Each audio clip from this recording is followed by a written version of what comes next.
Truth is the authority. All right, first thing, bring your A game because I'll take nothing less. I mean, we don't need more regulations. We need far less of them. We're going to have an open and honest discussion, but the numbers are what matter. The facts matter. Forget about the Republicans and the Democrats for a minute. Let's talk about the people. I've lived the American dream, and I want so many more people to be able to live the American dream. My show is what it says. It's common sense. We've jettisoned political correctness. It's principles and policies that work for everybody. I just want to talk about The David Webb Show. I'm Carrie Pickett. I am filling in for David today. This is my final day with you guys. All of you have been absolutely fantastic.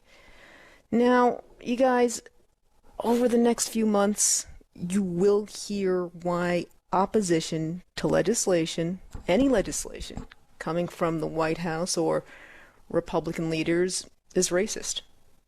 You'll hear pressure campaigns placed on individuals, and I like to stress the word pressure, okay?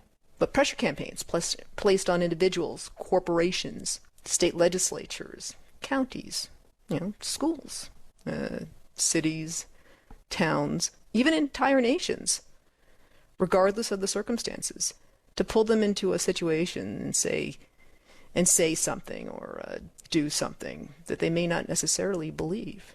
Even if they do kind of believe it, but they don't want to really say it publicly because it could hurt them in some way, shape, or form. But still, they'll be pressured into doing something or saying something.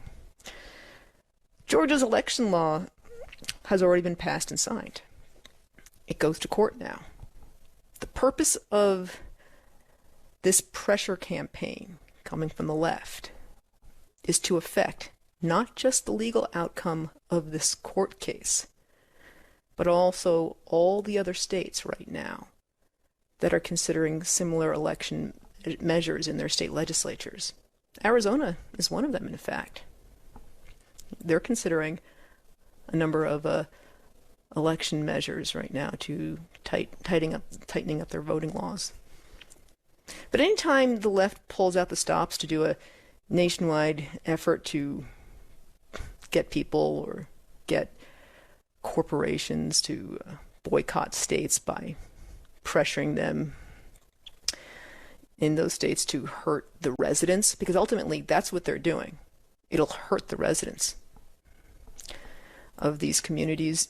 You know that they have a concern, that there's a necessity to even the odds for themselves.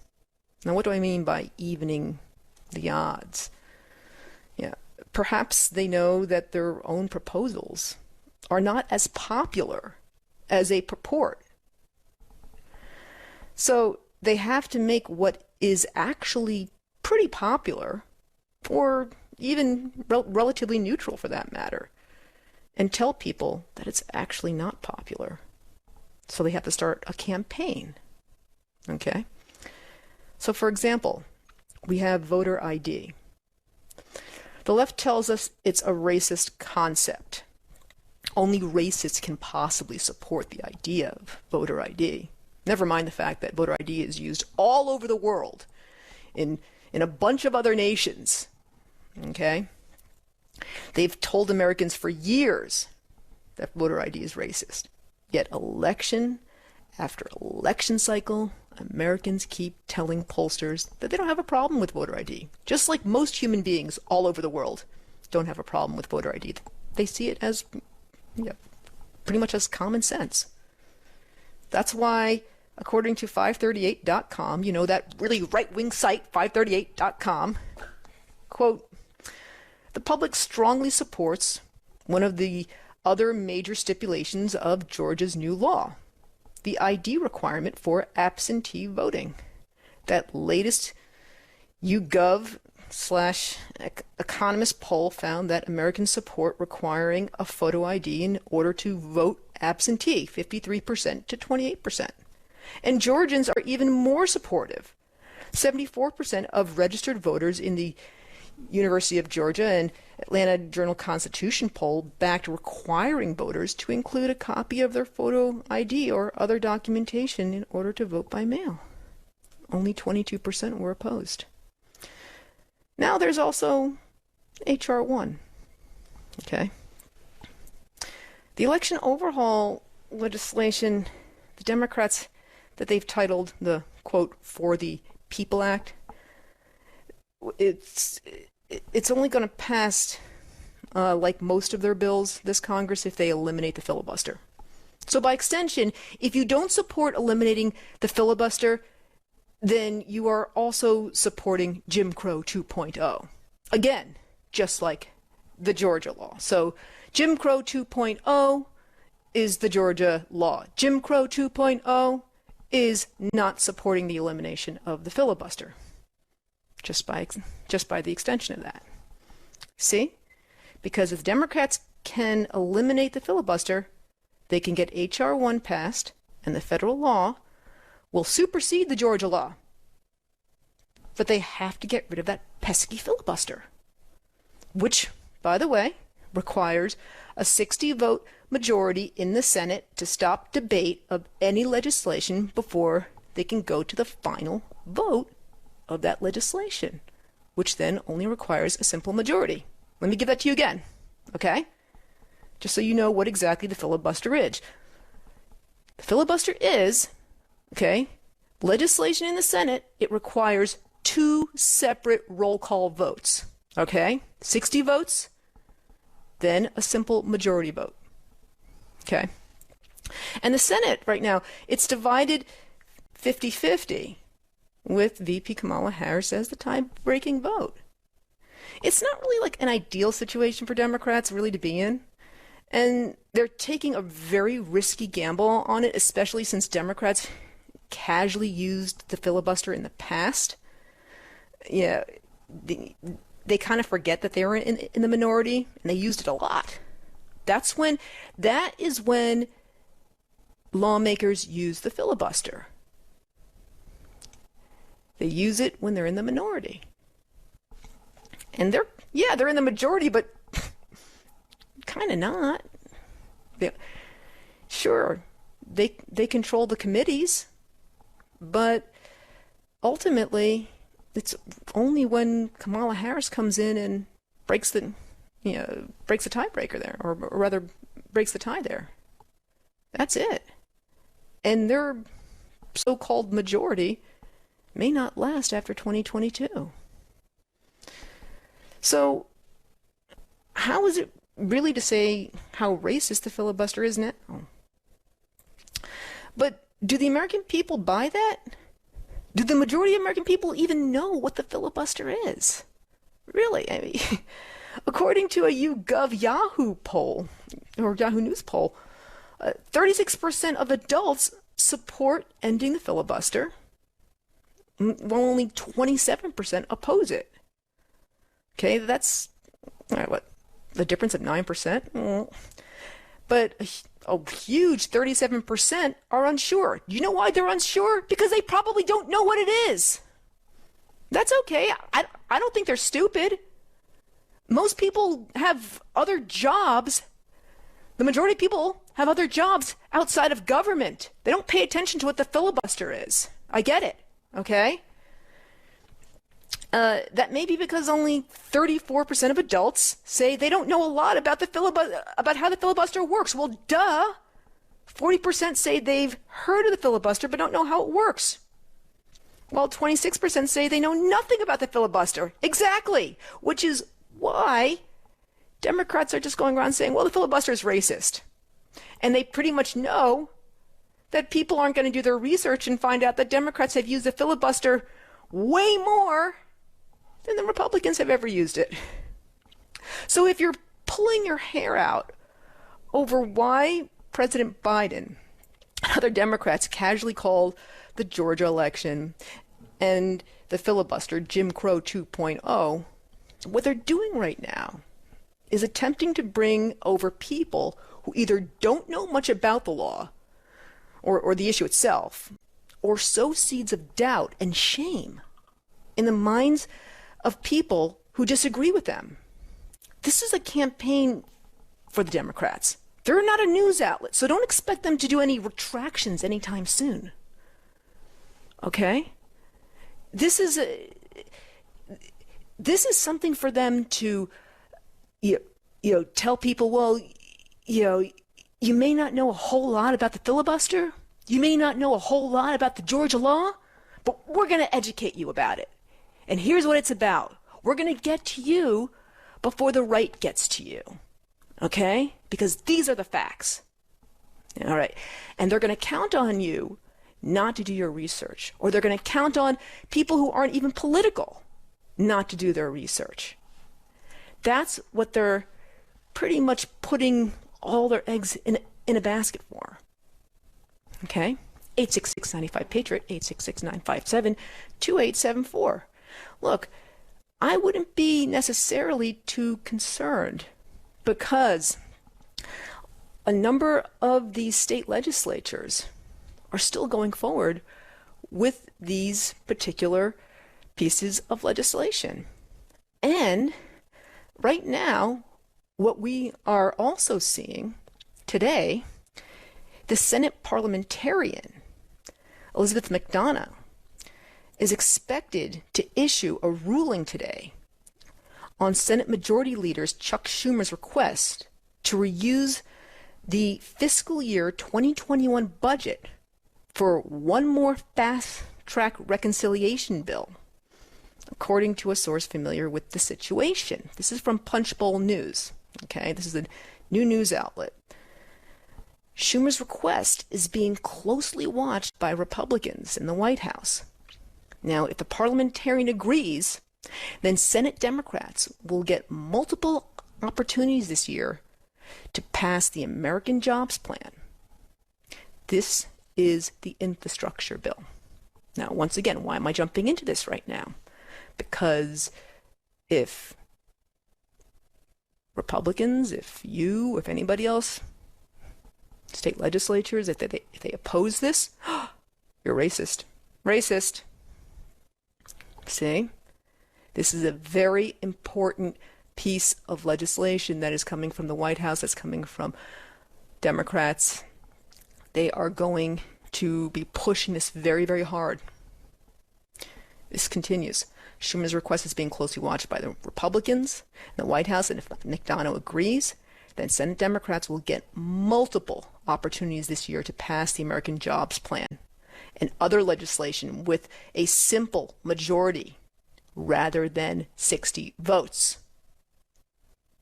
Okay? That's like I just talked about. They can just go around the filibuster. They're going to use the budget reconciliation procedure. And it would be a major change in the Senate budget procedures. If she says no, then the path for President Joe Biden's infrastructure bill gets that much narrower. It would also make it potentially more difficult for the Senate Budget Committee Chair, Bernie Sanders, to try to expand Medicare and reduce prescription drug prices. Watch for this news and see if it comes out today. If that Senate parliamentarian isn't getting pressure right now, as we talk about pressure, I'm sure she'll get a little bit more later. 866-95-PATRIOT, 866-957-2874. All right, let's get to Sean in Utah. Hey, Sean, welcome to the David Webb Show. How you doing? I'm doing great. What's on your mind? Well, so I've been hearing going around a lot of people talking about secession of states. I think that's the Article 4 convention and then secession. Mm-hmm. The convention of states and then, talk about seceding from the union. I mean, I heard from another driver. I'm a truck driver. I'm driving through Utah right now. I'm actually from Idaho. But I've heard this talked about, and, part of me is afraid of that, but the other part of me is like, well, what other options do we have? And I wanted to get your view on that, the concept of this secession. I mean, if that happens, that could divide our union quite a bit. You know what, Sean? I don't see secession happening for any state anytime soon. I don't think we've even hit that point just yet. I know that very often we tend to live in the moment about how things tend to be. More like, my God, we're in a very dark period, and things are just horrible up over in Washington or over in our own state or in our own counties, etc. And when you have a certain perspective and you look back, you begin to see, wow, well, things were a lot worse. I don't think that secession is just happening anytime soon as far as our circumstances just yet. So I would pretty much hold back on that. But thanks for calling in. I appreciate it. Okay? 866-95-PATRIOT, 866-957-2874. I'm Carrie Pickett. I'm filling in today for David. We will be right back. This is the David Webb Show. David Webb. We're all special, right? Everybody's unique, and Helix knows that. So they have several different mattresses models to choose from. They have soft, medium, and firm mattresses. Mattresses great for cooling you down if you sleep hot. Even the Helix Plus mattress for plus-size folks. I took the Helix quiz, and I was matched with the medium mattress because I wanted something that felt medium. And I sleep on my side, and I move around all night. I love it. It's a huge upgrade over what I used to have. Delivery and setting it up was fast and easy, and I'm falling asleep right away. So if you're looking for a mattress, you take the quiz, and you order the mattress that you're matched to, and it comes shipped right to your door with free shipping and a contact-free delivery. You don't ever need to go to a mattress store again. So Helix Sleep was even awarded the #1 best overall mattress pick of 2020 by GQ and Wired Magazine.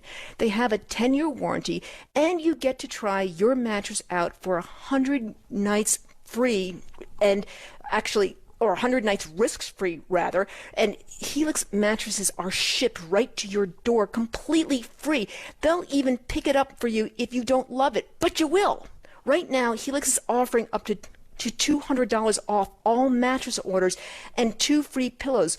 Get up to $200 off and 2 free pillows at helixsleep.com/web. helixsleep.com/web. After the news breaks, we analyze and clarify. You form opinions. The David Webb Show.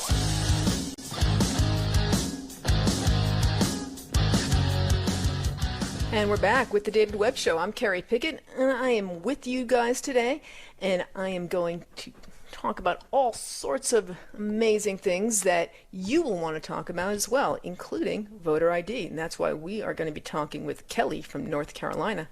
Hi, Kelly. Welcome to the David Webb Show. Hi, thank you. It's the first time I've ever gotten to speak with you. All right. It's a great honor. Thank you. I just wanted to say I live in North Carolina, and in 2018, the voters voted for voter ID, okay? And it has gone to court, and it was turned down, and now they have to appeal it again. And we're in that process. But here it is. The citizens have actually voted, and some Democratic, came in lawyer suing for voter suppression. And even when our own citizens are having a hard time within our own legislation, to get this passed. And it's ridiculous. And, and we have a Democratic governor. God knows how he got elected because everything else is red. But, Mike Watley is he works with the election board and has done so much for the state of North Carolina and is on a constant battle for this. And that's all I just wanted to comment about, and I wanted to hear your thoughts as well. Well, you know what, Kelly? The reason why it's a constant battle, and it's what I was just talking about in the show's opening, is because it is so popular. Look, you talk about it's the fact that Americans, people all over the world, because it's not just Americans, like I said, it's human beings from all over the world, they have voter ID. You go to foreign countries, I think, I don't know if it's, I can't remember which country it was. You have those like famous photos of people who are dipping their finger into ink. It's like, yes, I voted, But just indications of people identifying who they are at the polls in countries all over the world. And people go, yeah, I think it is important that I say who I am so then no one takes my vote away. And as I mentioned yesterday, it's not that people of color don't have ID. They do. In fact, if you notice, a lot of these activists who call voter ID racist, they never say, oh, it's because people of color don't have access to ID. They never say that. They never, ever, ever say that. It's because, oh, they don't have access to a state ID. Oh, it's because they can't afford ID. No, they never say that because that's never the truth. Yeah. A lot of it simply has to do with the fact that they go, oh, it's because actually there's long lines at the polls in their communities. And you go, well, maybe that has to do with the fact that the representatives over in those communities are actually misspending the money that has to go towards fixing up the precincts. And there's a lot of misappropriations going on. And that's what's going on more than anything else. Yeah. I mean, they all know how to get on the internet, and I'm sure they're educated enough to do that. They all have cell phones, but you know what? And their IDs are required to have a car. So it just blows my mind how we can say the word because, and it becomes a legislative word in the courts, and it's ridiculous. It's ridiculous. Exactly. Yeah, they don't want to have voter ID as something that is a issue for them. Ultimately, they want it gone. They want to be able to have mass voting via the mail because they see it as something that, oh my God, we get huge voter turnout for Democrats. That's why they go, oh well, voter ID is racist. They know it's not racist. It's just a bright shiny object for them to be able to have everybody turn to mass voter mail-in ballots. So then eventually everyone is required to do mass voter mail-in ballots as the standard and not the exception. Get it? Exactly. And it just becomes fraud after a while. It's fraud. When you're able to send in so many of them, it's just fraud. Well, it's something that can eventually lead to fraud because then we're talking about all these races going into recounts, going into recanvassing, and we have things like New York 22, we have things like Iowa 2nd District, we have things like all these huge recounts that happened in Georgia. And the only people who end up benefiting from that are the lawyers. There you go. Absolutely. Thank you. Sure thing. Take care. 866-95-PATRIOT, 866-957-2874. It's a huge moneymaker for litigation lawyers like Mark Elias, all those lawyers over at Perkins Coie.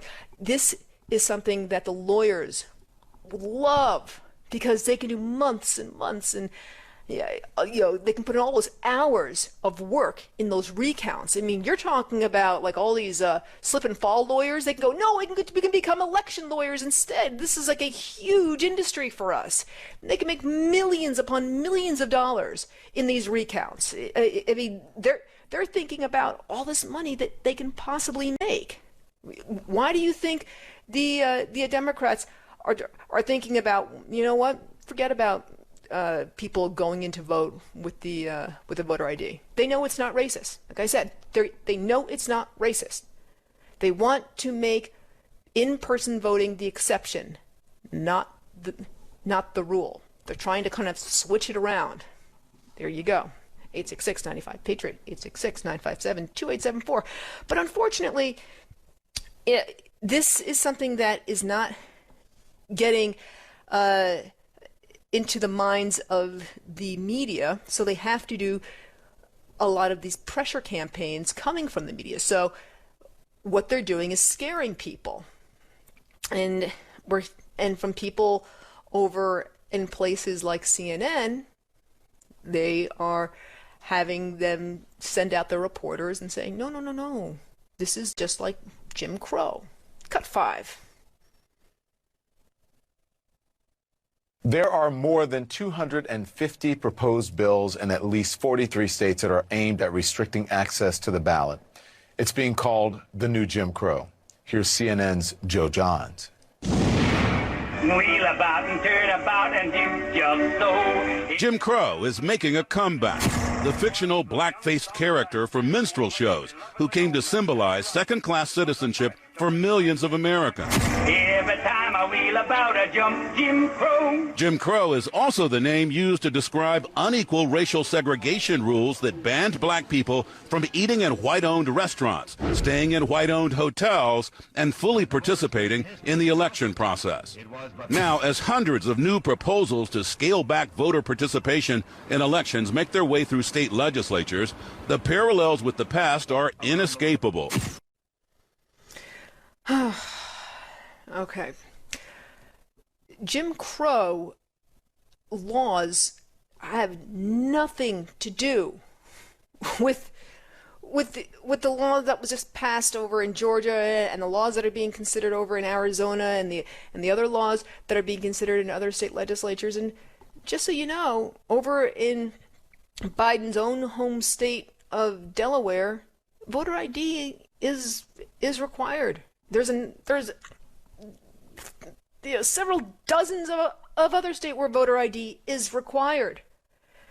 But they have to put out news segments like that to try and get into people's minds going, no, voter ID, it's racist, it's bad.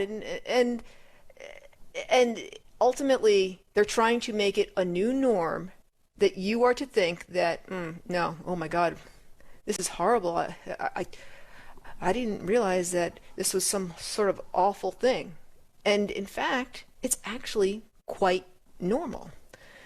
But nevertheless, once again, they are also trying to make something that has been quite normal, like the filibuster, something abnormal.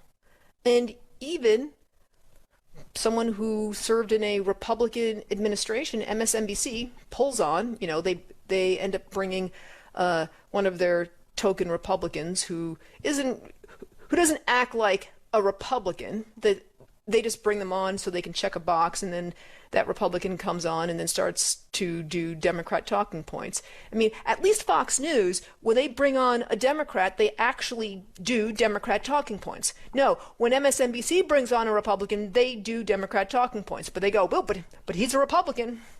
This is Matthew Dowd. He's a former George W. Bush administration official. Cut 3.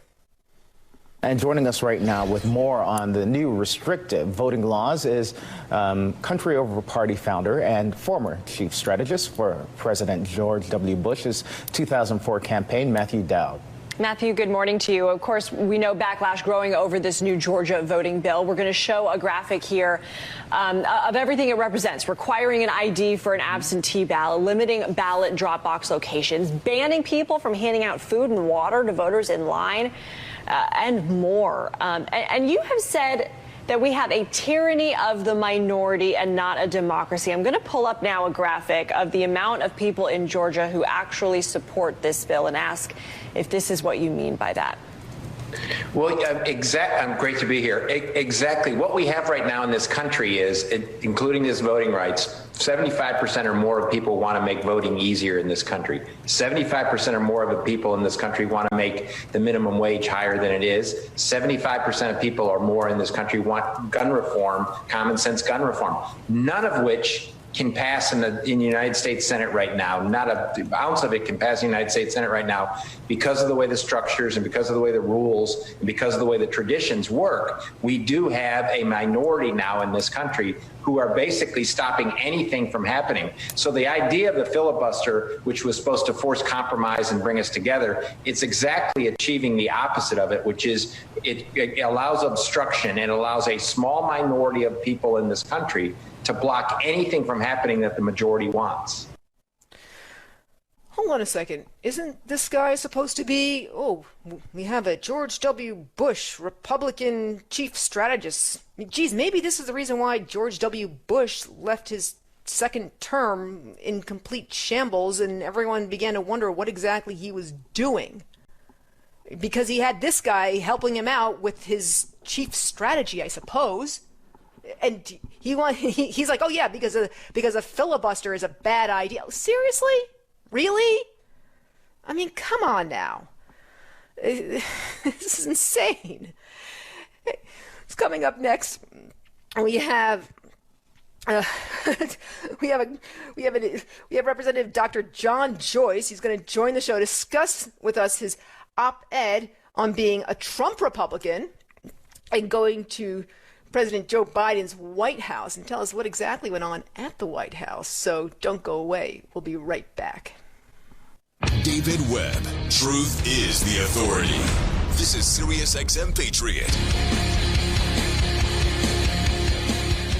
And we're back with the David Webb Show. I'm Carrie Pickett. I am in today for David. And we have on the line Congressman John Joyce, Republican from Pennsylvania. Welcome to the show, Congressman. Good morning, Carrie. Great to be with you this morning.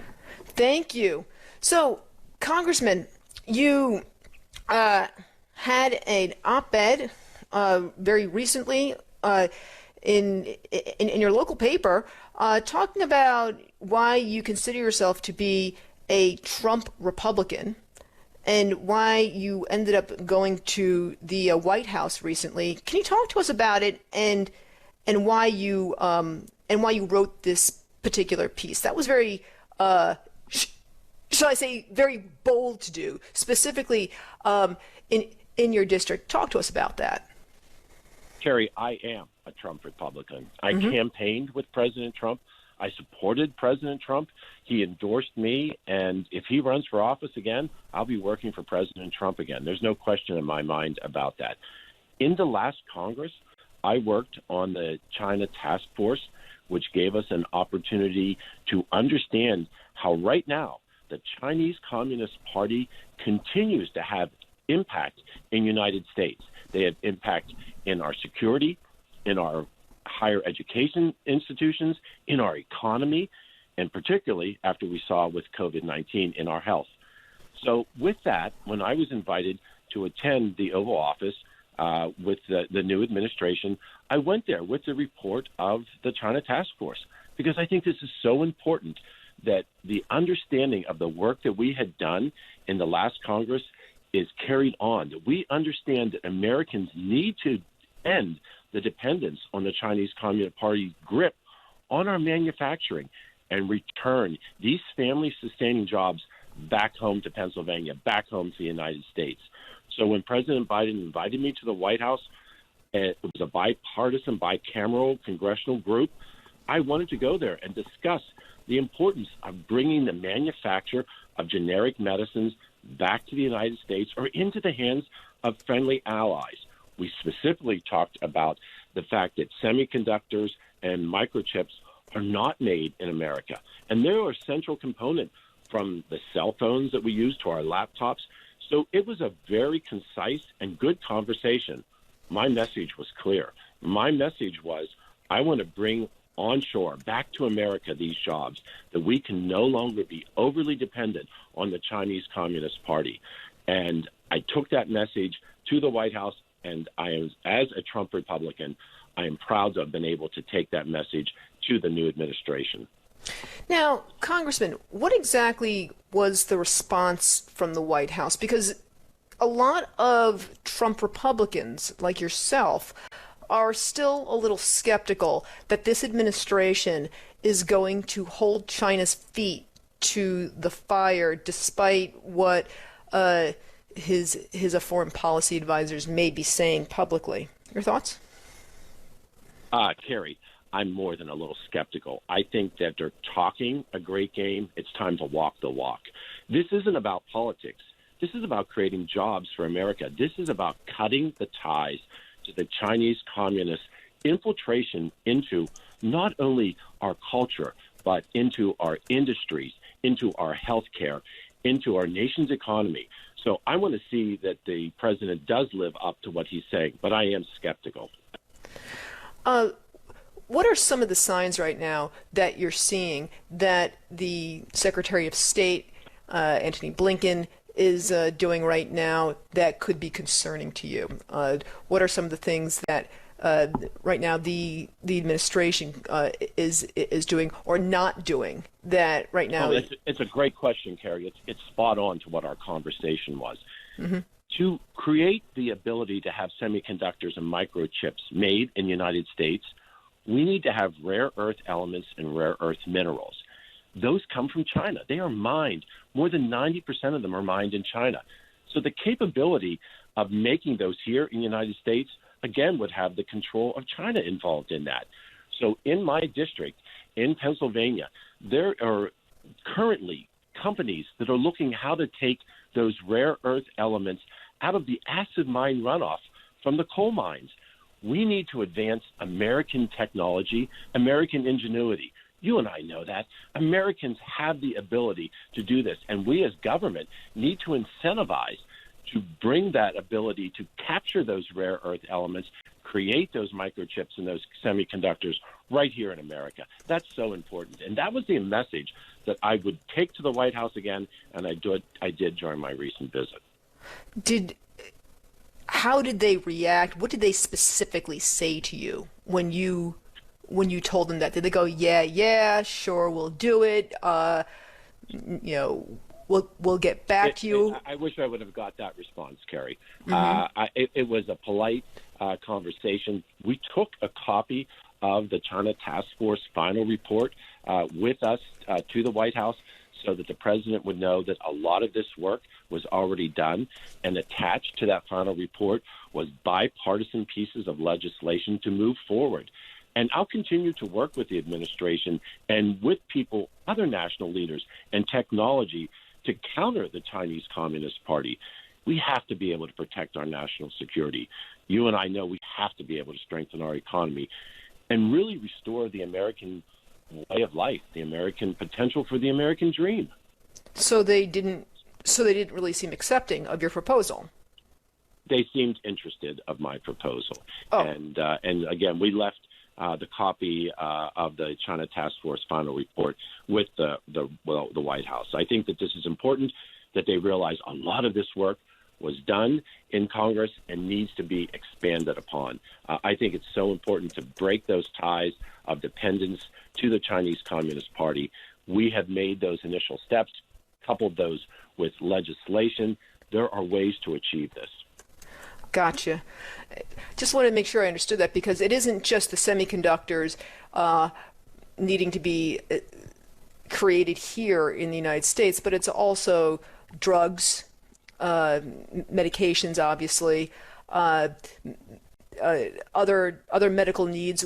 We saw that with the KN95 masks during the height of the COVID pandemic, as well as other rare earth minerals that it seems that China's trying to get a monopoly on.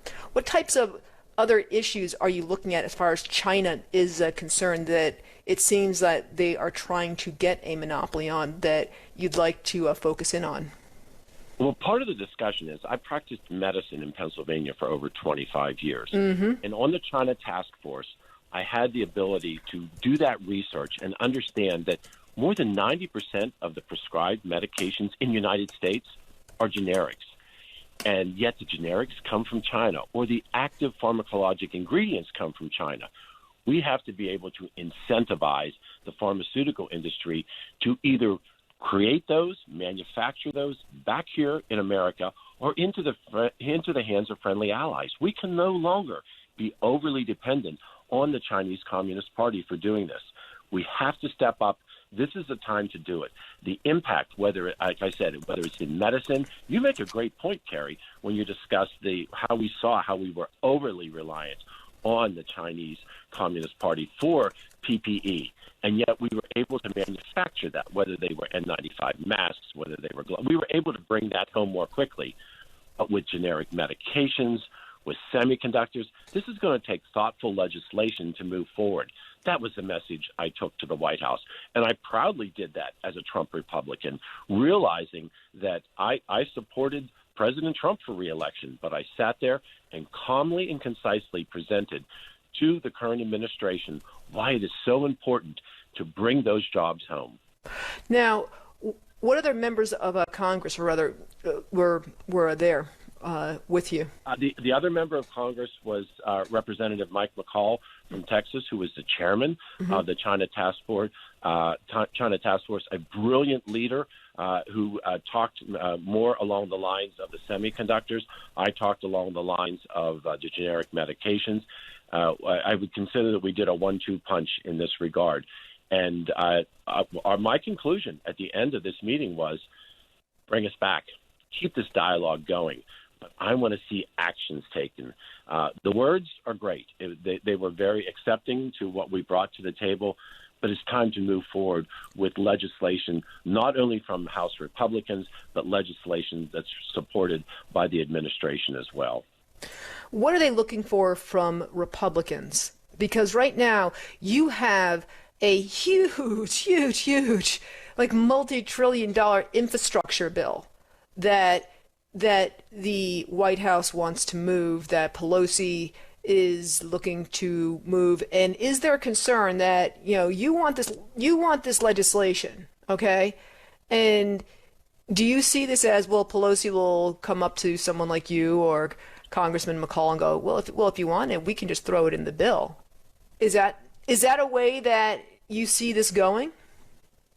Well, I was really quite concerned when President Biden traveled to Western Pennsylvania to talk about this so-called infrastructure bill, which only about 10% of it includes infrastructure. This quote-unquote infrastructure bill, really, there's more money going for electric cars than there are to repairing bridges, repairing roads, repairing railroad stations. More money into electric cars than there is for actual infrastructure in the United States. What President Biden presented was, and then there was no reason to brag about it, because these would kill family-sustaining jobs. We all saw that they're looking at raising our taxes, and it would burden families. That was quite concerning to roll that out in Western Pennsylvania. I think that his plan prioritizes extreme policies that would crush vital manufacturing and the energy industry over the needs of workers, over the needs of small businesses. We're in the middle of a pandemic, and Americans continue to fight that COVID-19 pandemic, and we're facing really an escalating humanitarian and security crisis on the southern border. But President Biden's actions and the rollout of this show what his true priorities are. I really need to see a stronger infrastructure package that includes money for repairing the bridges in Pennsylvania, for repairing the roads in Pennsylvania. This is what an infrastructure should be all about. That package that he talked about was not it's misnamed as an infrastructure package.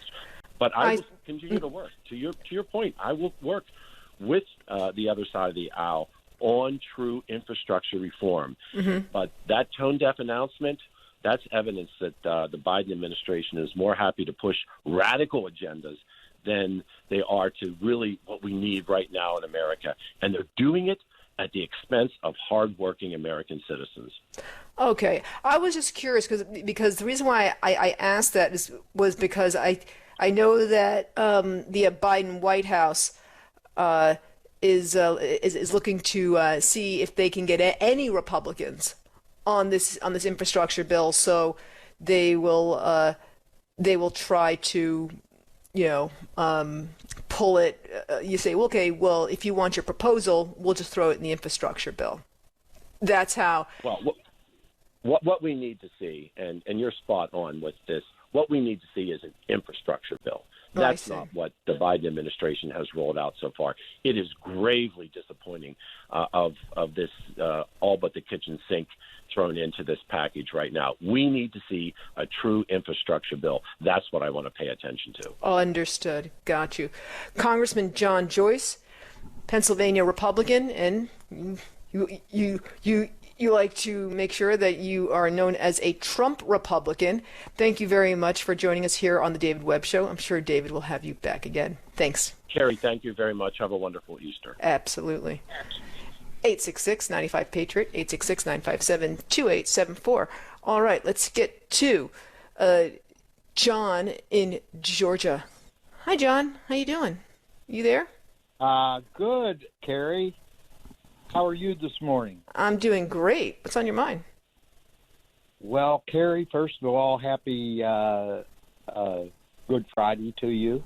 Happy Good Friday yourself. And since it's Good Friday, I decided to call, and I don't call very often to anybody.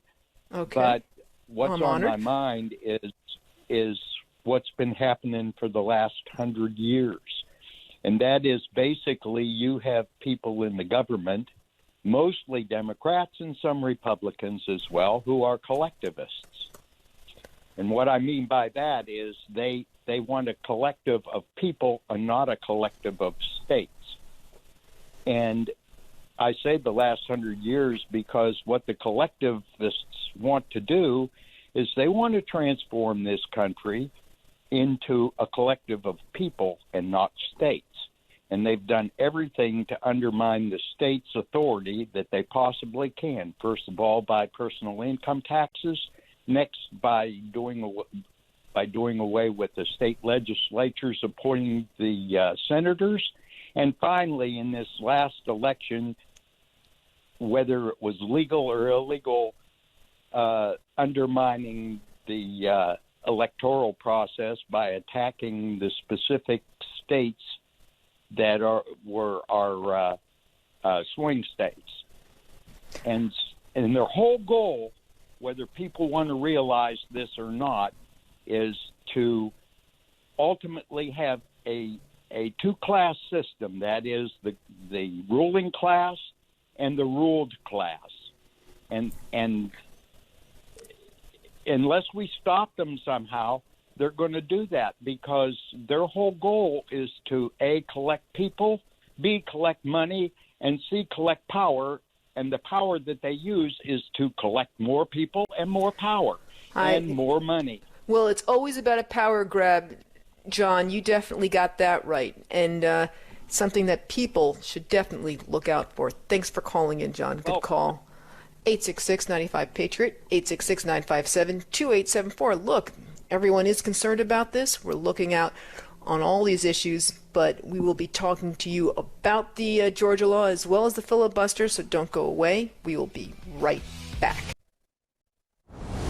Truth is the authority. All right, first thing, bring your A game because I'll take nothing less. I mean, we don't need more regulations. We need far less of them. We're going to have an open and honest discussion, but the numbers are what matter. The facts matter. Forget about the Republicans and the Democrats for a minute. Let's talk about the people. I've lived the American dream, and I want so many more people to be able to live the American dream. My show is what it says. It's common sense. We've jettisoned political correctness. It's principles and policies that work for everybody. I just want to talk. And we're back with the David Webb Show. I'm Carrie Pickett. I am in today for David. All right, guys. Now, if you thought what Congresswoman Beth Van Dyne, Republican from Texas, what she saw was absolutely, despicable and insane over at that facility in Dallas. Well, I just got some information here from Project Veritas.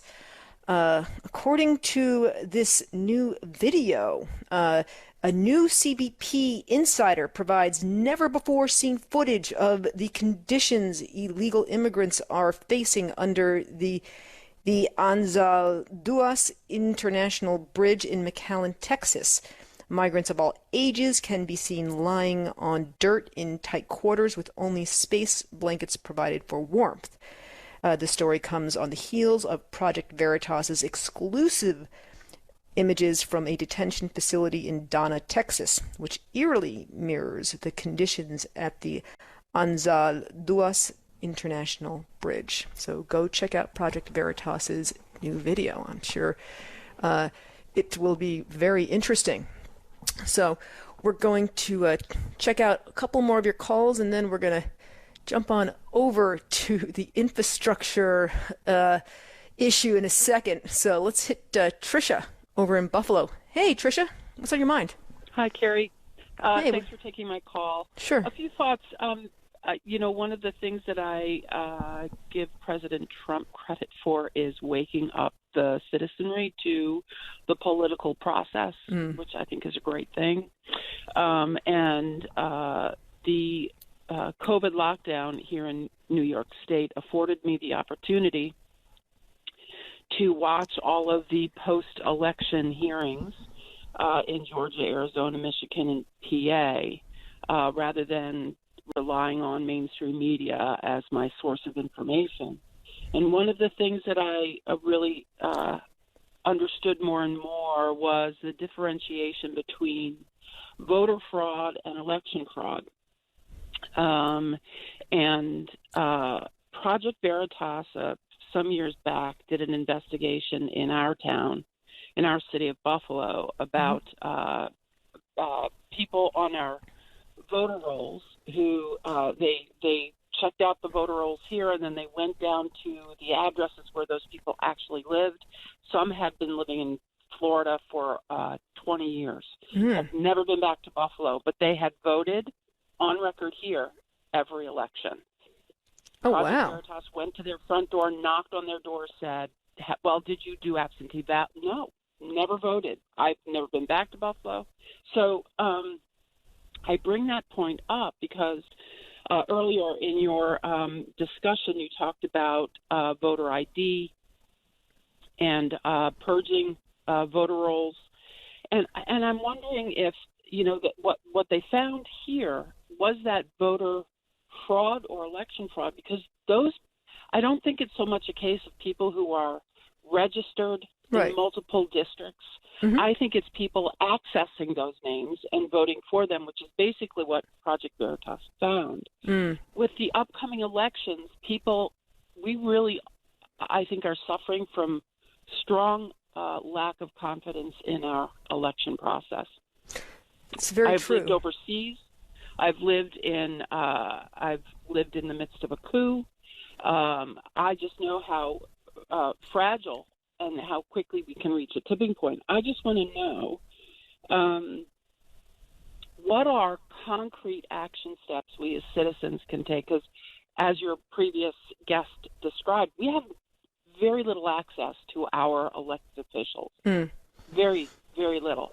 What are action steps we can take, state and local action steps that we can take to try and correct? I'm watching Maricopa County. I'm watching that very closely, what the Senate has just initiated there. But I live in New York. I mean, there's no chance for a conservative if we don't take action. So I'll take my. I'm actually. Here's something that I'm going to suggest. Okay, if you want access to at least your congressman, okay, or a congresswoman, so then when they're supposed to be in town, okay, and I'm going to do this with as I'm talking to you. You should know when they are in town. All right, everybody. And they are in town during what's called, in congressional vernacular, during district work weeks. Okay? Don't forget that term. It's called district work weeks. That is when your congressman happens to be in town. So you go to what's known as the majority leader's calendar. And the majority leader is, at this point, Steny Hoyer. And on Steny Hoyer's calendar on the web, you'll see weeks that are blocked off, known as district work weeks. And on that calendar, Majority Leader's calendar 2021, I'm looking it up right now. There we go. April 2021. You'll see weeks that are blocked off. There it is. District work period. That is when your congressman is in your district. And you can pretty much call them up and say, hey, I'd like to stop by your office in the district and say hello to you. Can we set up a time? Okay? Go to www.majorityleader.gov/calendar. Once again, that's www.majorityleader.gov/calendar. Those are you can find the district work periods. That is when your congressman is in town. Okay?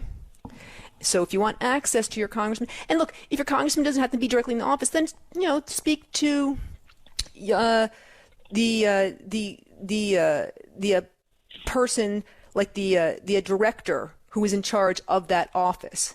That's how you get access to your congressman, your congressperson. Okay? And is there anything we can do as far as the local Board of Elections and our local voter rolls? I just found out that where I live, we did use Dominion, the Dominion voting machine. So interesting.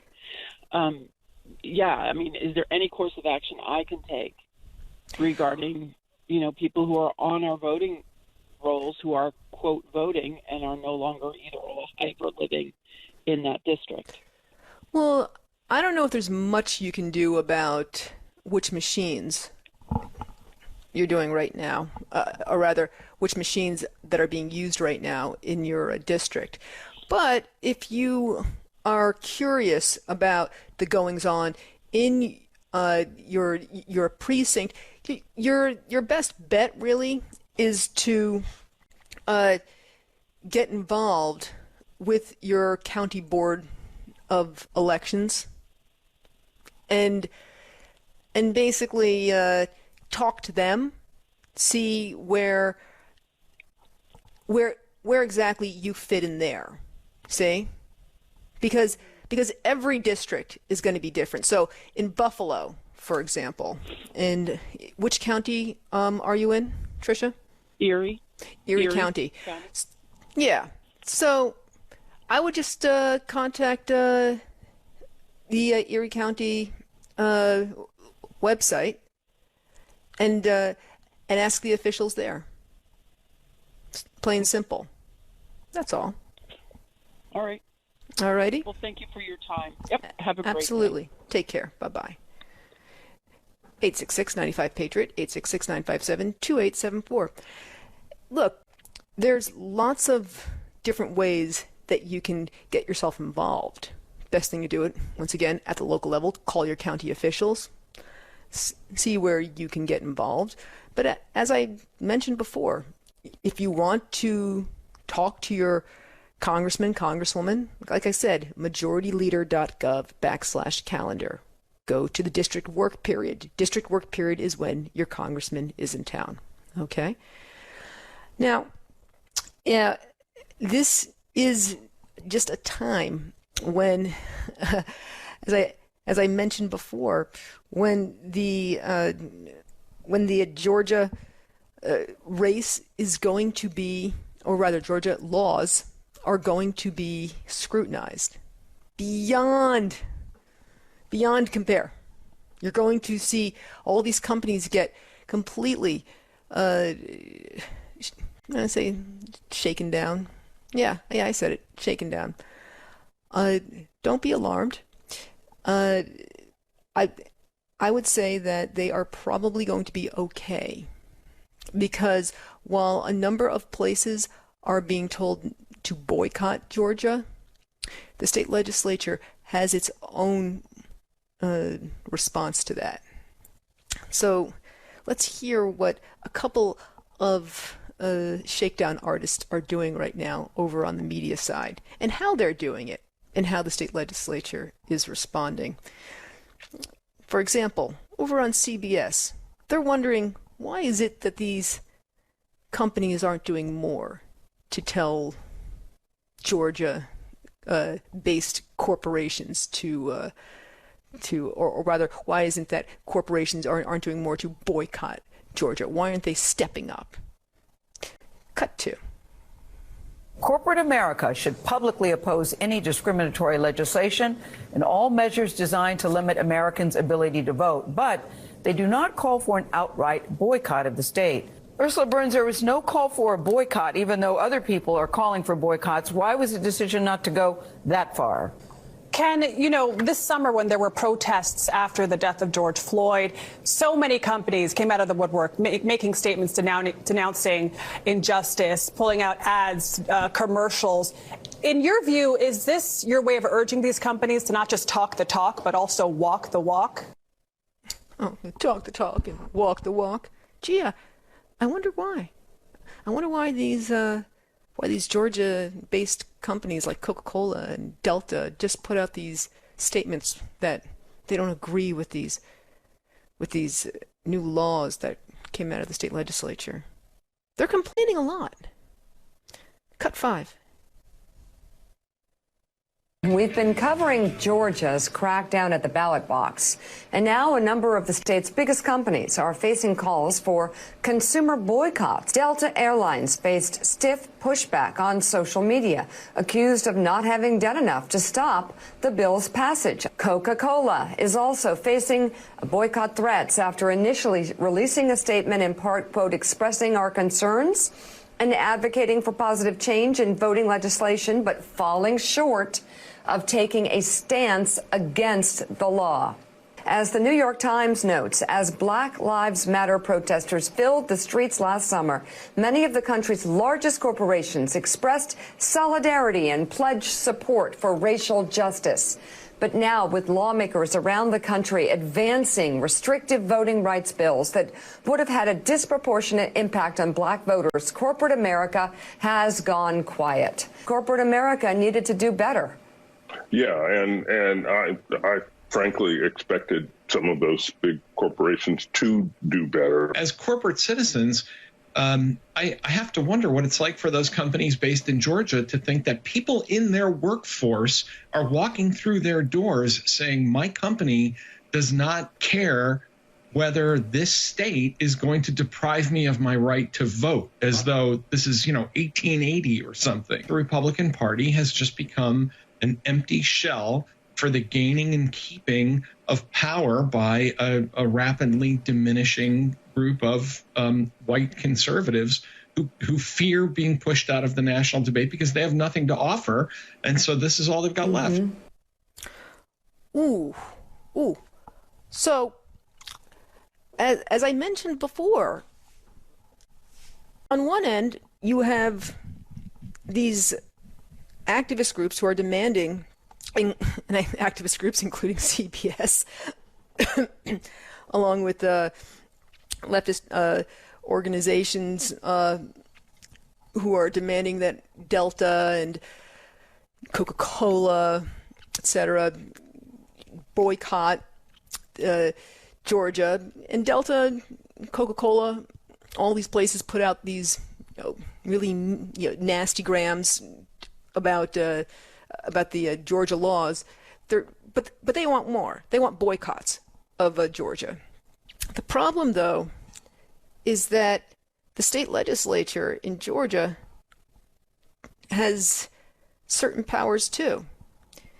And what happened was, just yesterday, the Georgia House passed a bill stripping Delta of a multi-million tax break after it slammed the state's new voting restrictions.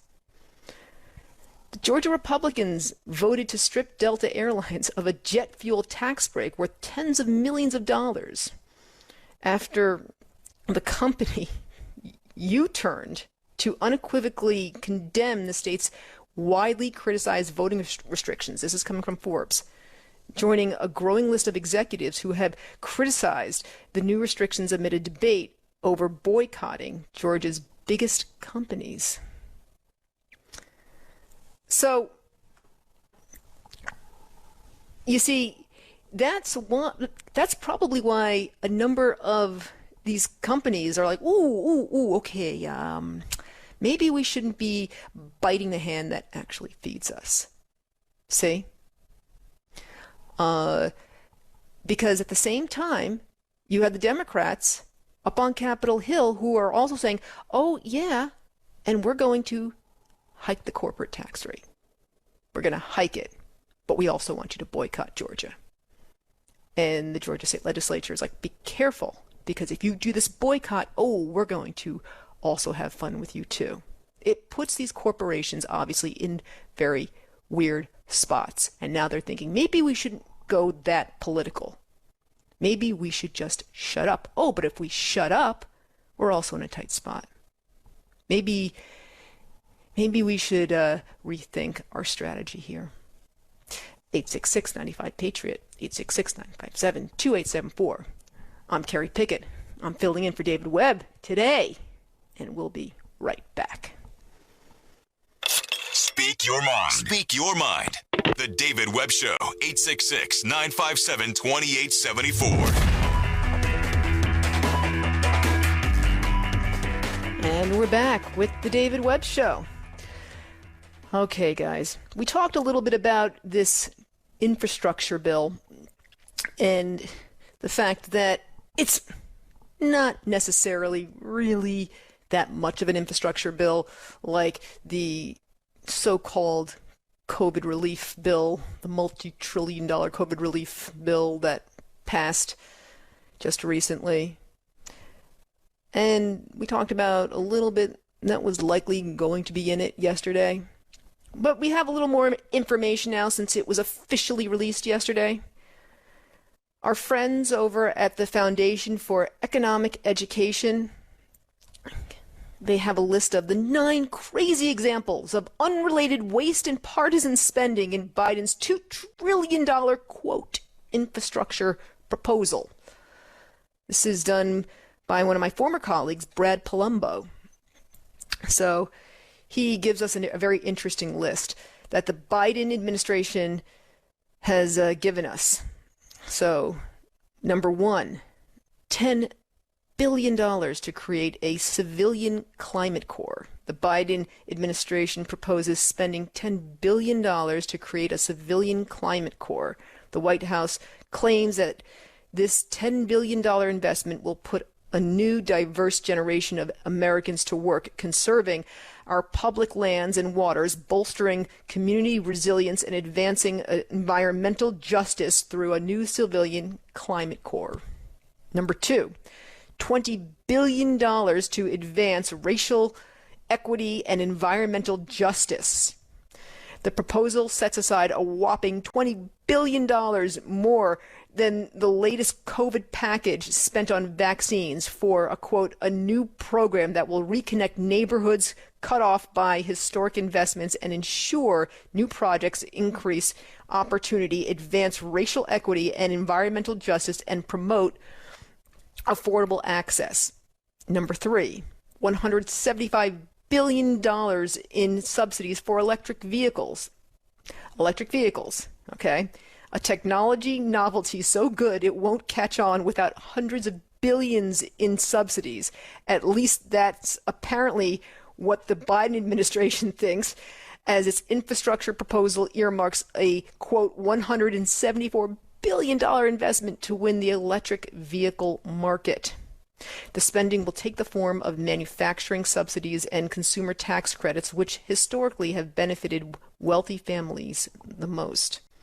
For comparison, the proposal carves out more for green energy goodies than it does on the total $115 billion to, quote, modernize bridges, highways, roads, and main streets that are in most critical need of repair. Number 4, $213 billion to build, retrofit 2 million houses and buildings. When people hear infrastructure, they think of roads, bridges, tunnels, and so on, but the Biden administration's definition of the term is Olympian gymnastics level flexible. Apparently, the president considers it infrastructure spending to allocate $213 billion to build or retrofit $2 million in sustainable houses and buildings. They'll also slip in $40 billion for public housing, stating that this will disproportionately benefit women, people of color, and people with disabilities. And number 5, $100 billion for new public schools and making school lunches, quote, greener. Well, if they're going to do that, why don't they just give them a bunch of salads, I suppose? I mean, you might remember that the last, quote unquote, COVID legislation had $128.5 billion in taxpayer dole-outs for public schools. Much of the money will be spent years after the pandemic, and there was no requirement that schools actually open, yet this was evidently just the beginning. The Biden infrastructure plan includes another $100 billion to upgrade and build new public schools. Quote, funds will also be provided to improve our schools' kitchens so they can be used to better prepare nutritious meals for our students and go green by reducing or eliminating the use of paper plates and other disposable materials. Oh my goodness. Go green. You know, maybe I'm a fuddy-duddy, but I thought going green as far as food was concerned was, once again, just here's some lettuce.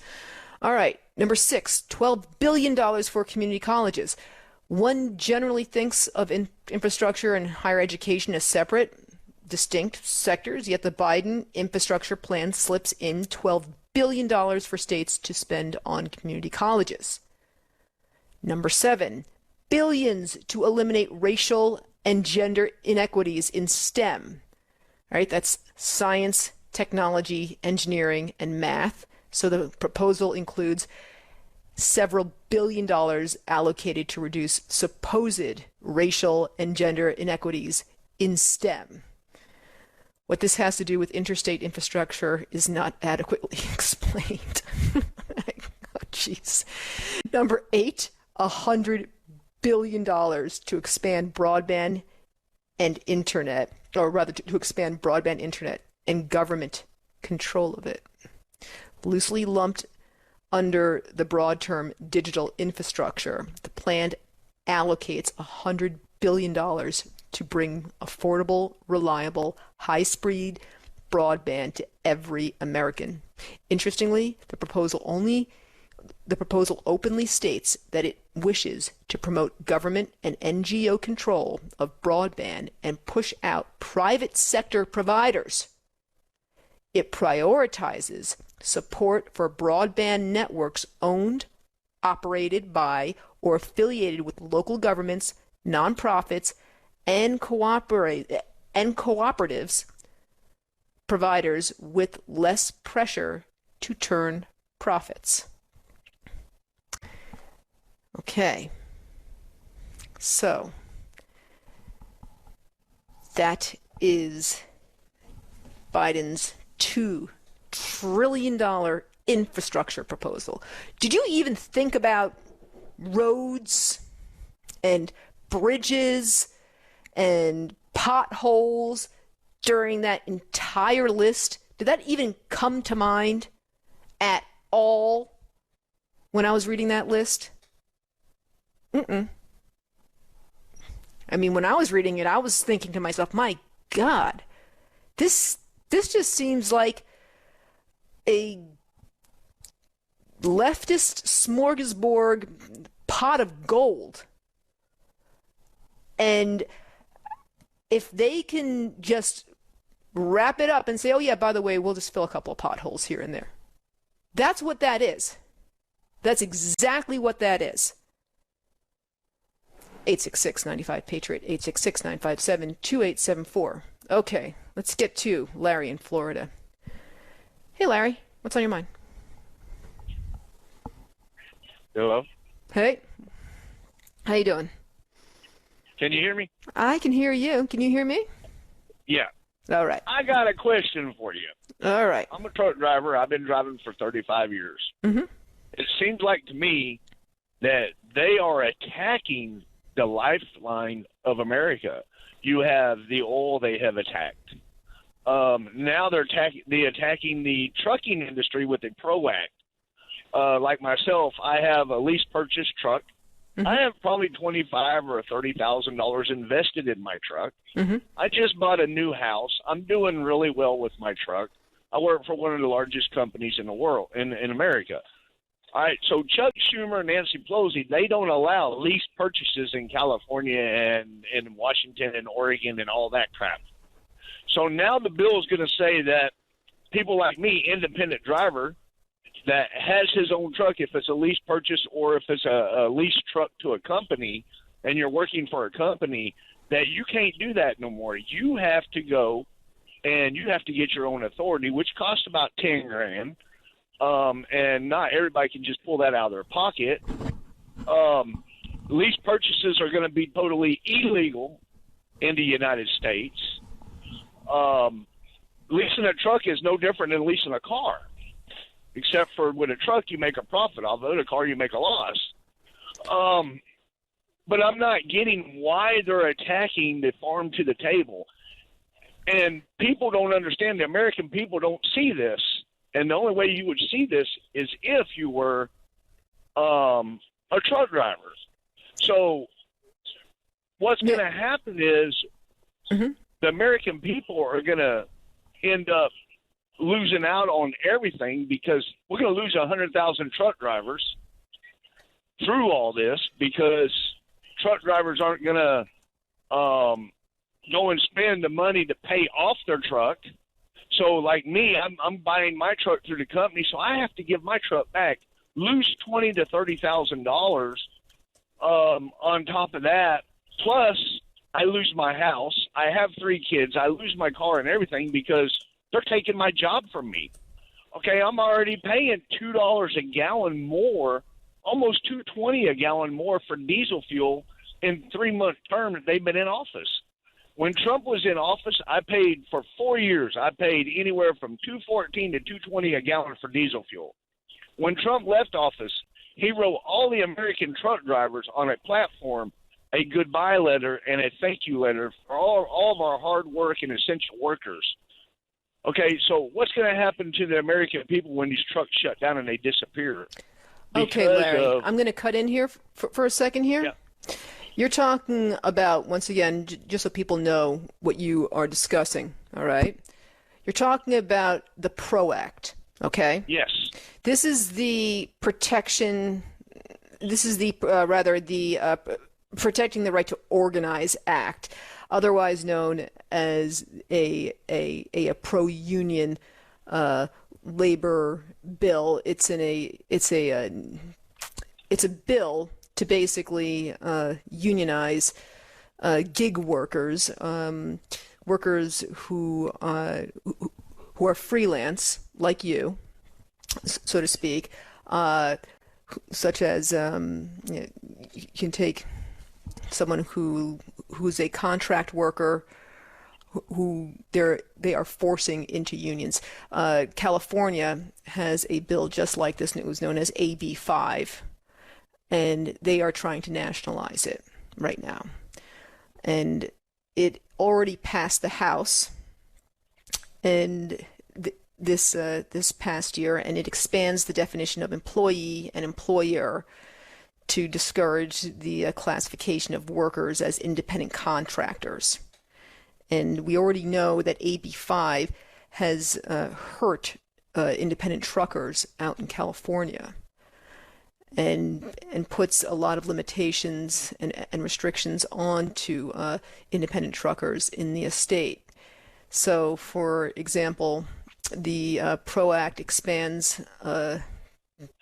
unfair labor practices to include prohibitions against replacement of or discrimination against workers who participate in strikes, makes it unfair labor practice to require or coerce employees to attend employer meetings designed to discourage union membership, permits workers to participate in collective or class action litigation, and this is where we are today on that. But to come down to the whole thing, what it's about. It's about me being on a 1099 and they can't control my money. They want that W-2 so they can go and get my money every week to put in their little Social Security thing to where they can steal from it. Steal from me. Larry, I'm going to have to let you go, but okay, call in again and we'll talk more about the PRO Act. Okay, thank you. Take care. Bye-bye, Larry. 866-95-PATRIOT, 866-957-2874. We'll be coming back from the break and talking to Congressman Rob Whitman, Virginia Republican, about the threat from China, and he has a whole lot to say about that, so don't go away. We'll be right back. Truth is the authority. This is The David Webb Show.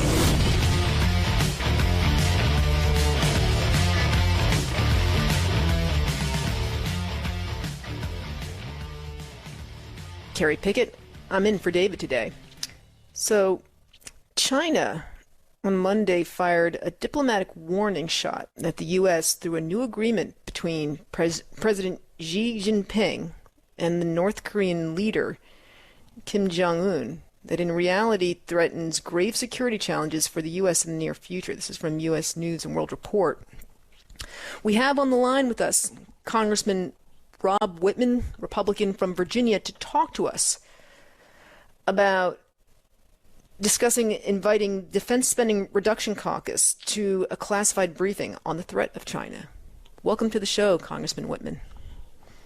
Kerry, it's great to be with you. Thanks again for the opportunity. Boy, really challenging times as you see the existential threat that we face from China really pacing what the United States needs to do to deter aggressive Chinese actions. You point out aggressive actions by the North Koreans. We see what's happening with actions by Iran in the Middle East. We see the actions of the Russians against the United States, both in the cyber realm and throughout the Atlantic.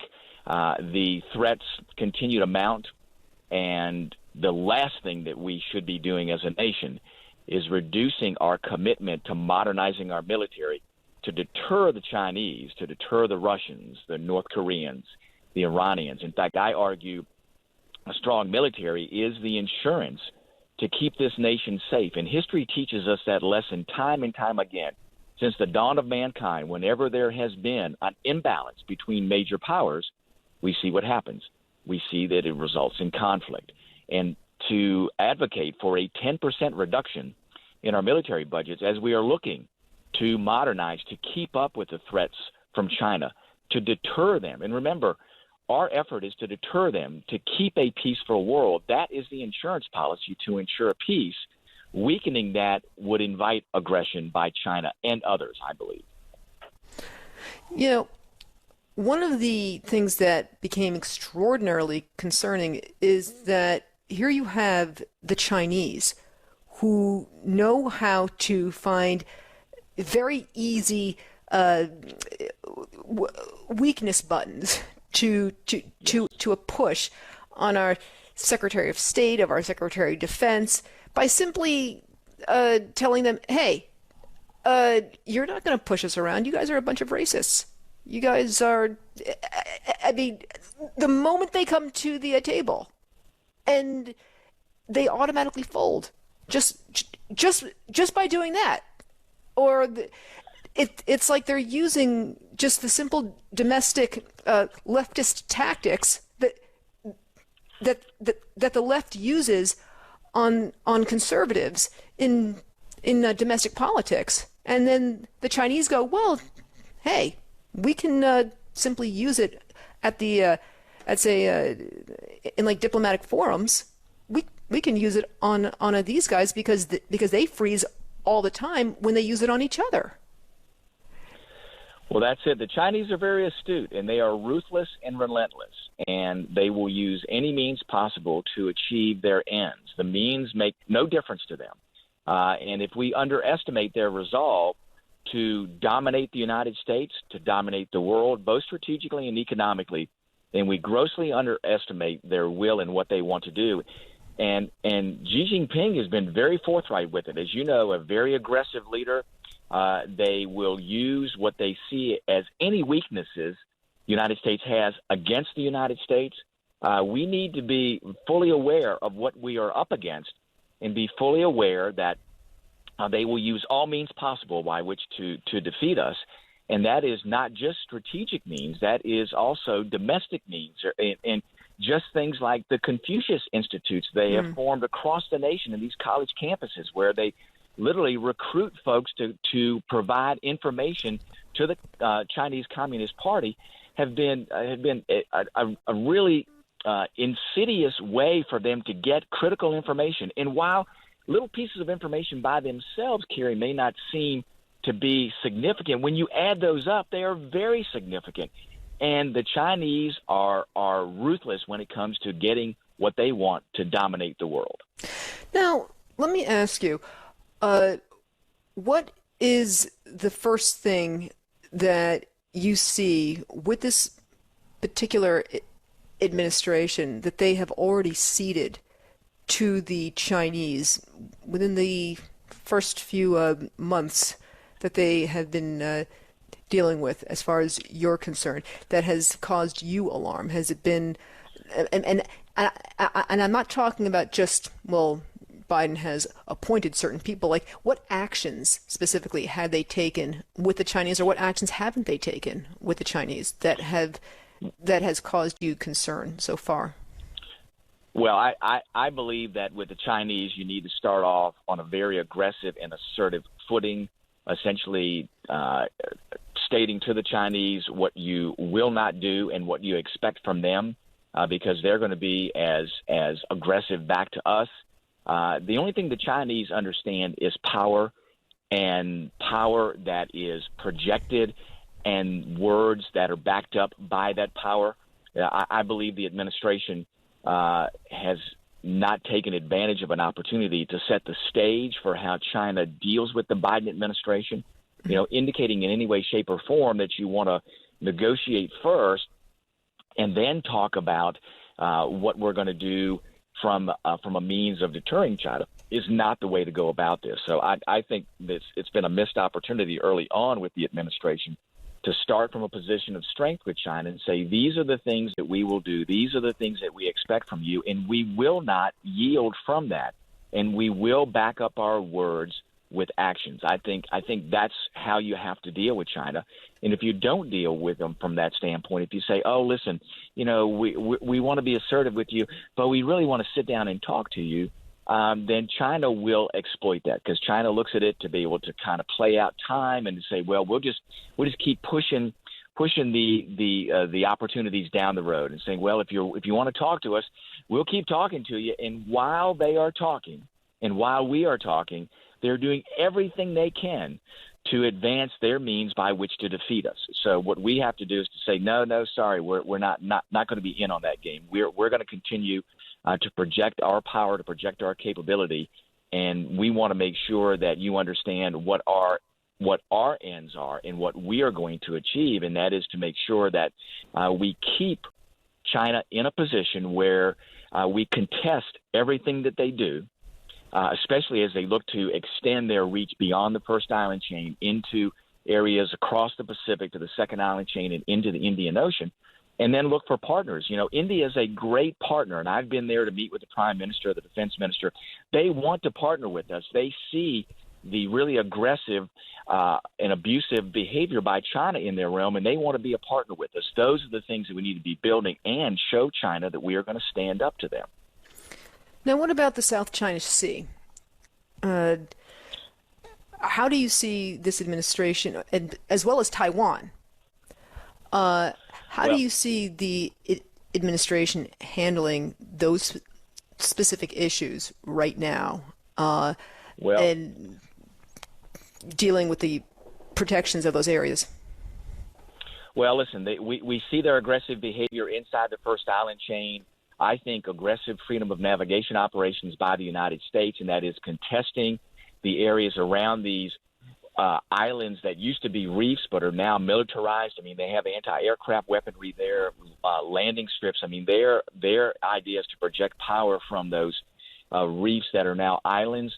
I think contesting that area under the auspices of what they claim, and using our Navy in those ways to contest the Chinese is key, and make sure that they know that they're not going to be able to operate uncontested in those areas.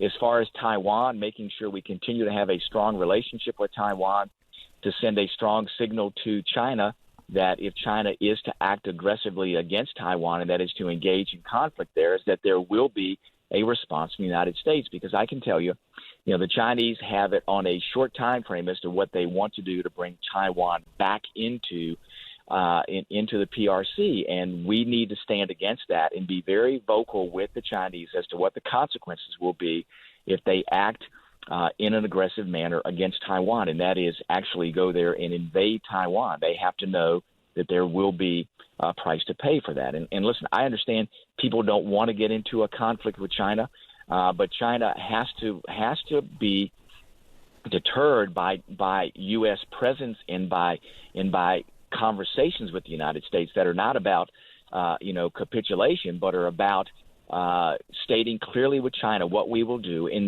then standing by our word. You can't draw a line in the sand, as the old saying goes, and then not follow up on that if China crosses that line in the sand.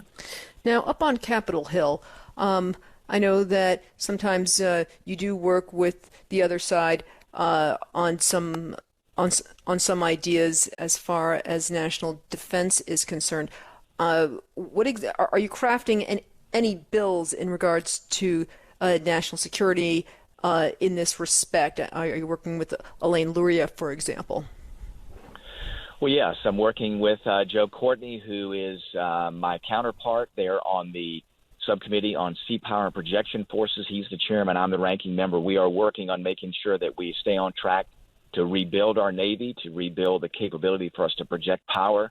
Our Navy Marine Corps team is the tip of the spear. It's how we first and foremost deter the Chinese. It's how first and foremost we would respond if something did happen in Taiwan. Those things are absolutely critical because the Chinese, as we speak today, have a bigger Navy than the United States, and a Navy that in many ways is more capable than the United States. Those things are very, very sobering facts. So, yes, working with Chairman Joe Courtney, working with Elaine Luria as far as the things that we need to do to build both the capability and capacity within the United States military to deter the Chinese. The Chinese are very perceptive and very manipulative, and they will do everything they can to try to take advantage of what they perceive as United States weakness. And we need to, in every situation, contest what they do. They have to believe that there is a consequence to their actions in those areas, and they have to believe that they are operating in contested environments, and that includes inside the First Island chain. So those things are the best way to keep the Chinese at bay, to prevent conflict. Listen, I don't want us to get into a conflict with China, but China has to believe, and we have to project, that if it comes to that, we will use our power to defend our interest in those of our friends and allies. Okay.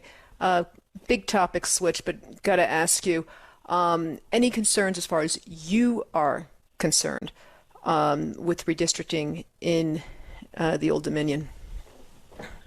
Well, it's going to be done by a bipartisan commission. And as you know, elected officials don't have a say in that. So if somebody asks me a question, I will answer it as to what I think communities of interest will be and how to create compact districts. But it will be this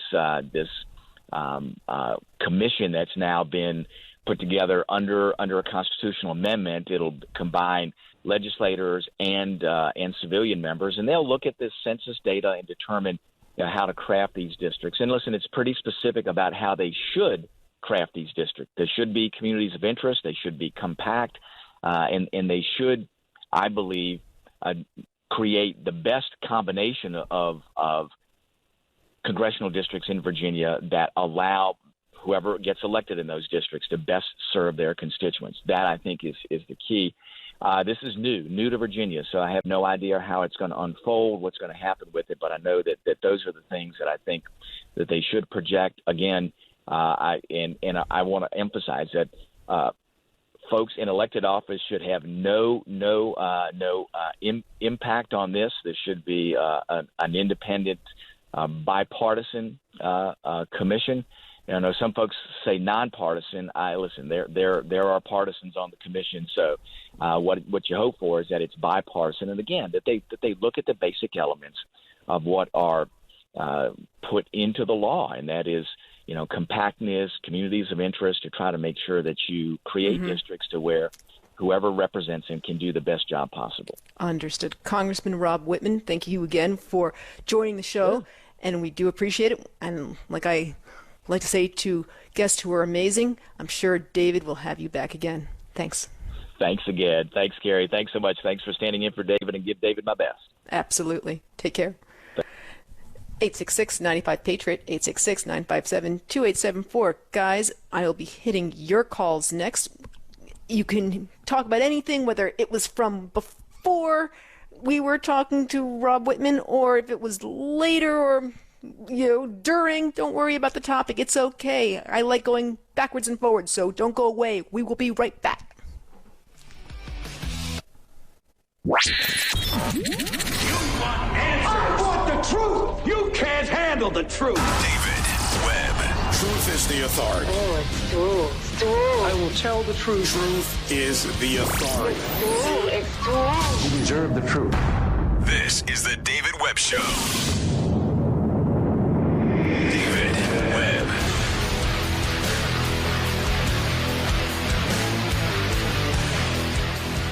And we're back loud and clear with the David Webb Show. And we are here with Congressman Kevin Hern of Oklahoma, Republican from Oklahoma. Congressman Hern, thanks again for joining us. It's great to be with you.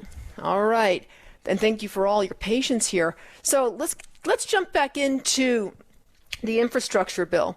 I was yesterday reading some of the wackiest measures that were inside of this infrastructure bill, measures that had to do with racial equity, talking about greening lunches.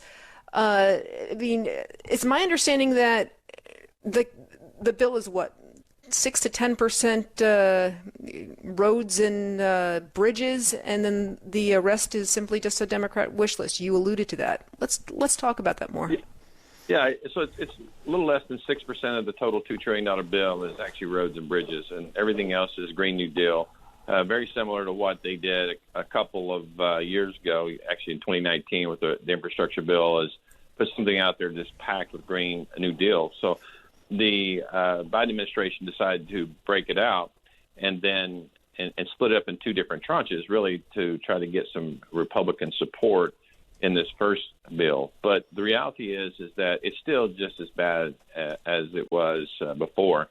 And, when you start looking at $4 trillion in infrastructure spending, there's, probably going to be, if you combine both bills, assuming they're the same in both, $200 billion in roads and bridges and $3.8 trillion in Green New Deal stuff. We've got roughly $2 trillion sitting out there right now that's unused from the bill in December, the COVID relief bill in December, and then recently the $1.9 trillion, that we could be using it without passing any tax increases.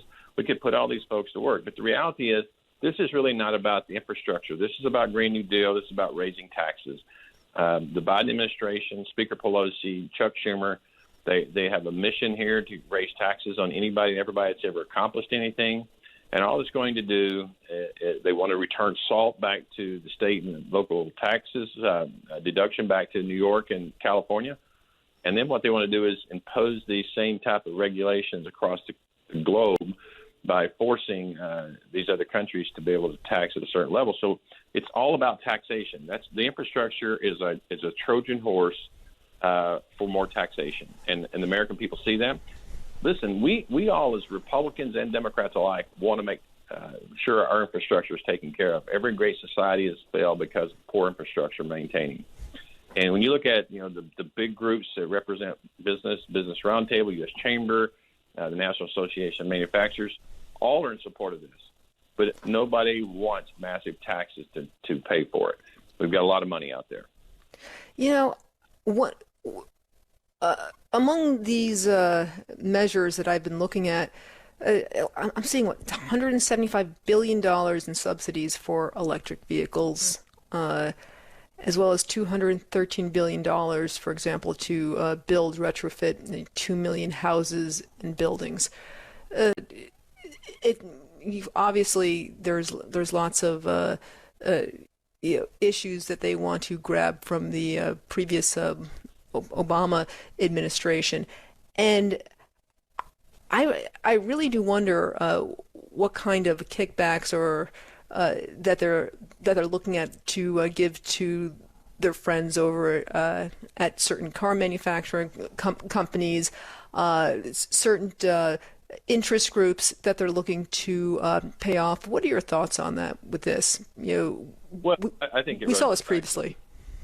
Yeah, it's all about the unions. When you look at the money you're talking about, you mentioned earlier in the previous segment that this is about creating millions of jobs. It really is about creating millions of union jobs. And the PRO Act that passed last month in the House is about protecting the right to organize. It's about destroying the right to work states like Oklahoma and 26 others, about you having to belong to a union whether you want to or not. This is about restoring the unions because Joe Biden owes the unions. The Democrats owe the unions.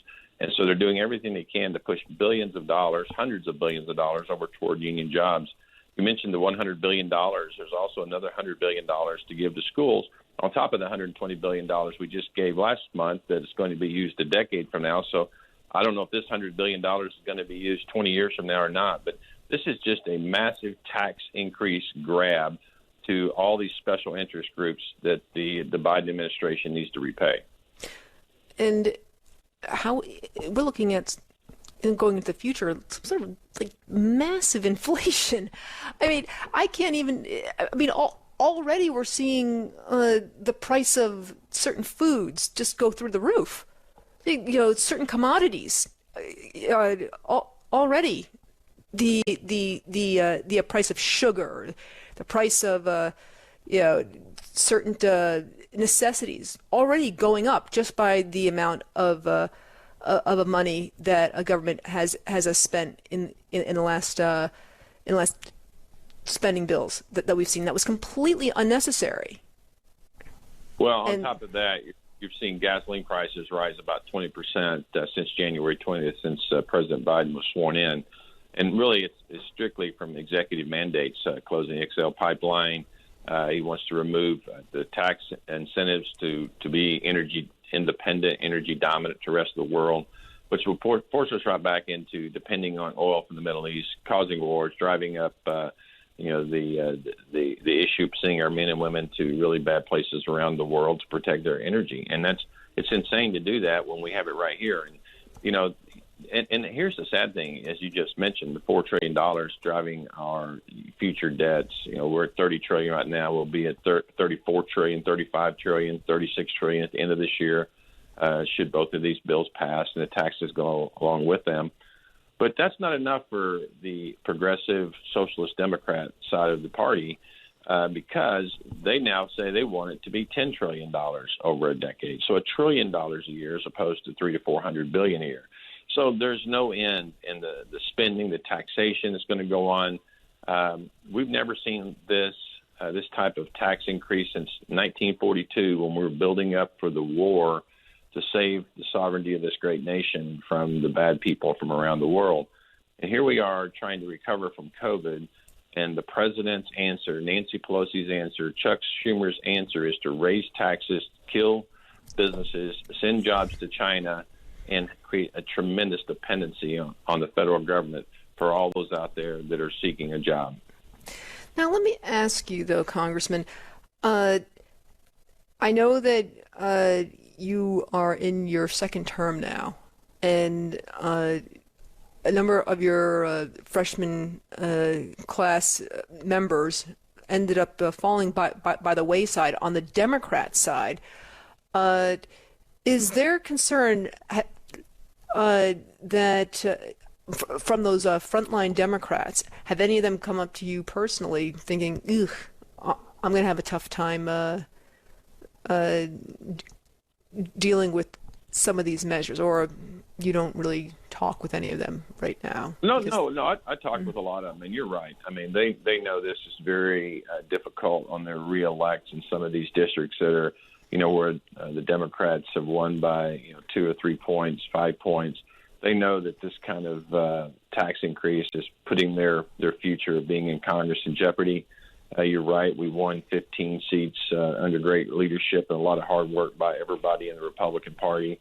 And, every off-year election after a president of a certain particular party wins, there's about a 23 to 27 seat pickup. So they know that history is against them in retaining the House, so they're trying to do everything they can early on. Speaker Pelosi passed a rule on the Democrat lines in January, just 90 days ago, that the first 90 days of her tenure in the 117th Congress, which we're in right now, didn't have to go through committee. So this is all these things you're seeing right now that you've mentioned in the previous segment and now have actually been concocted by 3 or 4 Democrats on the House side and 3 or 4 Democrats that are working with Speaker Pelosi from the Senate and the Biden administration to push these bills without any input from even the Democrat Party. And certainly the Republican Party has no input. So there's no bipartisanship whatsoever going on. This is a massive power grab, a massive tax increase, and then Speaker Pelosi will hand off the House to, and most likely will be in the hands of the Republicans when she leaves. That's right. I mean, you guys only she holds a 5-vote margin around that, yeah. Mm-hmm. And it's a big reason why the Iowa seat, Iowa's 2nd Congressional District, which is currently being represented by Marionette Miller Meeks, the reason why that whole contest to maybe have her removed, the Democrat who was contesting that race ended up withdrawing ultimately, because you had at least 5 rank-and-file Democrats who said that they weren't going to support it. Well, it was hypocrisy on the speaker's part to even take a look at that. The Democrat challenger, Rita Hart, basically went around after 3 the election in November, 2 recounts. Congresswoman Meeks was still ahead. And then so she, instead of petitioning the election commission in the state of Iowa, she went straight to the House Administration Committee in Congress to ask Speaker Pelosi to overturn that election. And there's no question that in the background, Speaker Pelosi had to figure out how to save face on that and ask Rita Hart to withdraw that. There's no other answer for what happened. I will give credit to Leader McCarthy. He spent a lot of time. The House Administration ranking member, Rodney Davis, spent a lot of time there working and pointing out the hypocrisy of the speaker. And, the media, unfortunately, nobody carried that anywhere. It was really hard work on the ground, boots on the ground work by the leadership of the Republican Party that showed the hypocrisy of what was going on. Right. And like I said, it seems that anything that is really radical and out there, if you have at least 5 Democrats who object to what's happening and that could hurt them in some way, shape, or form, Nancy Pelosi is going to have to go. Going to pull it because she does not want to be embarrassed. She does not want to be embarrassed. And if she can't get those votes, she will not bring it to the floor. Especially since the committees aren't being used to mark anything up anymore. Well, if you go back to what she promised Alexandria Ocasio-Cortez back in 2019, is that if you reelect me for speaker, and lay down your sword, so to speak, that I'll only run this term and one more, and I'll leave, and then it can be for all of you all to deal with. And so that's kind of where we're at right now, is that the speaker is passing all the wish lists that she would trying to get out there for years. And, if you think about it, she being from California, Chuck Schumer from New York, this H.R. 1 that you alluded to earlier is really the combination of New York voting laws and California voting laws all mashed up, and now they're imposing those on the country in H.R. 1, from 6-to-1 match on funding to no signature verification on ballots to mass mail-in ballots, all of the things that created the craziness that we saw in trying to determine, who got elected in California. It can be up to, 14 days after the fact to find out who even got elected, or even longer.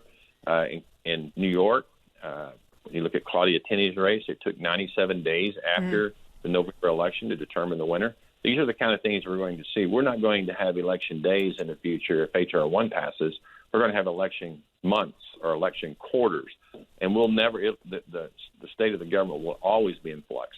And all of these things that your listeners need to know. These are all baby steps, and now they're really. It went from an incremental approach to now it's just an avalanche approach of moving this country from a 2-party checks and balance system to a socialist country where all the decisions are made in Washington, D.C.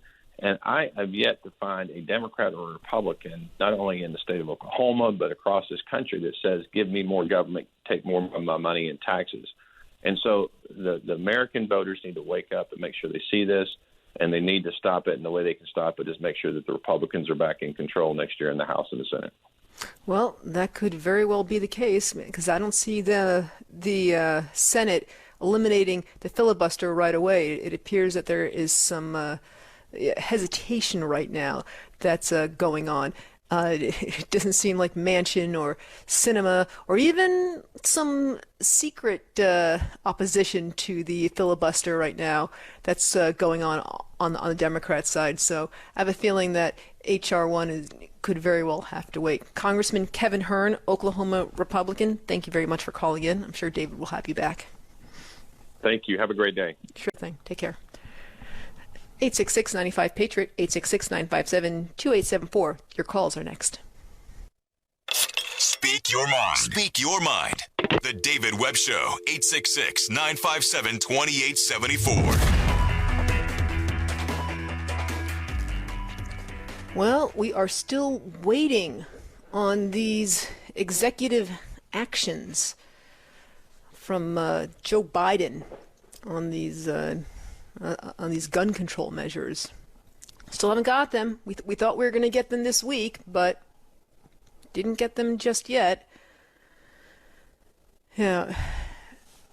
As I mentioned earlier in the week, the Second Amendment is easily picked on among all the Bill of Rights, because the majority of Americans just don't legally own a firearm. And so it's taken advantage of in terms of people's lack of knowledge of firearms, so they can fill that void. Very similar to what I was talking about before with the filibuster. Yeah, people don't know much about firearms, so we'll just say that firearms are evil. We'll say that firearm owners are whacked out of their minds. Or this isn't necessarily the fault of people who don't know much about firearms. A carefully crafted, decades-old campaign through the media and academia over the last century made it possible for these bureaucrats and lawmakers to just chip away at our gun rights. Of course, they always do it in the name of public safety. I spoke about this before with Stephen Gutowski of the Free Beacon on a Wednesday.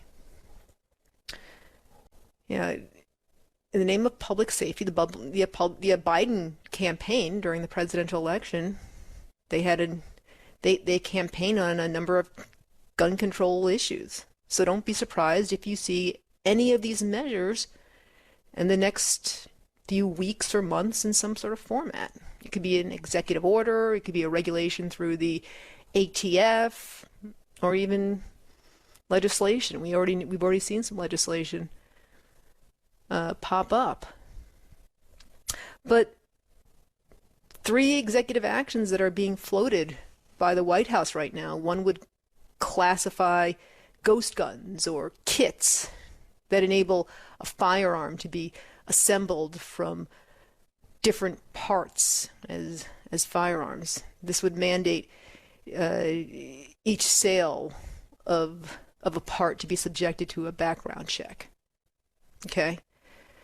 This is kind of a sneaky way of government using its power that leads to databasing or banning anything, and in the process of doing so claim they're doing neither. Yeah. They're just keeping us all safe from the millions of people in America from building their own firearms in secret. Need a new firing pin or a hammer for your firearm? The federal government is going to want to do a background check on you for that. Yeah. Wait, hold on a second. Maybe you're not building a gun. Maybe you're fixing your current firearm. Oh, no, sorry, dude. Got to get you in the system. Want to make sure you're not building some huge secret arsenal to overthrow the government. Another potential executive order on the table would be to fund, quote, community violence intervention programs. Yeah, that's another way for the administration to use taxpayer dollars in your community to talk about why legal gun ownership is evil and any legal gun owner should be shamed. And the third would expand the current background check system. You can imagine what that means, like some sort of universal background check. Yeah. universal. You get that. Yeah. Biden also wants to eventually repeal the Protection of Lawful Commerce in Arms Act. This is a backdoor way of bankrupting the firearms industry through a litigation. The original intent of this law, by the way, was to protect the firearms industry so that if their products were used for criminal intent or used in a negligent manner by the user that resulted in death or injury, the manufacturer wouldn't be held liable. In other words, if the product worked as it's supposed to, the manufacturer wouldn't be sued.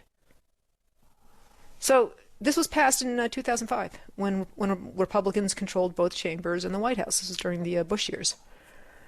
But it managed to get past the Senate filibuster. Remember? 60 votes, simple majority. It passed the Senate filibuster with 50 Senate Republicans and 11 Senate Democrats supporting the bill. This was in 2005. Even in the House, it passed with 283 votes to 144 votes, with 59 Democrats supporting that bill. Okay? But now Democrats, they want to roll it back. You know, I mean, like even back when Hillary Clinton was running against Donald Trump, she ran on rolling it back. They want to repeal it. And if they accomplish this, by the way, it's a gift to the trial lawyers to go after the gun manufacturers. So when a civilian uses a Glock 17 in a criminal manner, which happens nearly every day in major metropolitan cities, the victim or the victim's family can file a civil lawsuit against Glock. Biden also campaigned on banning all online sales of firearms. So for those of you who like to go to gunbroker.com and purchase your firearm, you can probably say bye-bye to gunbroker.com. Yes, we all know how online gun line sales work. Legal online gun line sales work. Because the licensed firearm sales dealer will send it to your licensed firearm sales dealer in your state, where you still have to get a background check when you go pick it up at the store. It's never sent to you. We all know that. But, once again, going back to what I originally just said, they always take advantage of people who know nothing about firearms. And when they hear, oh, online gun sales, they go, oh my God, people buy guns online and it's sent directly to them? No. It doesn't work like that. It doesn't work like that. But they want to get rid of, places like gunbroker.com, where it is legal to buy a firearm, where it is legal to have a licensed dealer send it to another licensed dealer, where you will get a background check anyway. But, technically, legal sales through stores are regulated. Background checks can be improved somewhat. And red flag laws can be improved. But look, even before our founders fought for us to become an independent nation, the threat of gun confiscation was always on the horizon. Always. Stephen P. Halbrook, he wrote an op-ed in the Washington Post all the way back in 1995 that discussed such examples. He wrote this a year after the Democrats passed the assault weapons ban back then.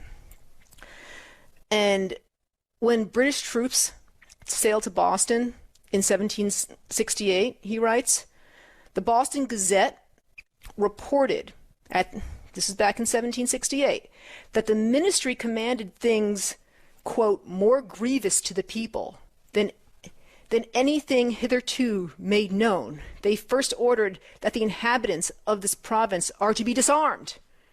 It didn't stop there. By 1774, the British regularly conducted warrantless searches and seizures of firearms in Boston. The Gazette reported at the time. What most irritated the people, next to seizing their arms and ammunition, was the arrest of patriot political leaders. King George III ordered the seizure of any firearms imported into the colonies. He goes on to write, just after the Redcoats attempted to seize the arms of the rebel militia at Lexington and Concord in 1775, General Thomas Gage ordered all the inhabitants of Boston to turn in their arms at Faneuil Hall for temporary safekeeping. Temporary safekeeping. Okay, we've all heard that before. When the people complied, troops seized the firearms, never to return them.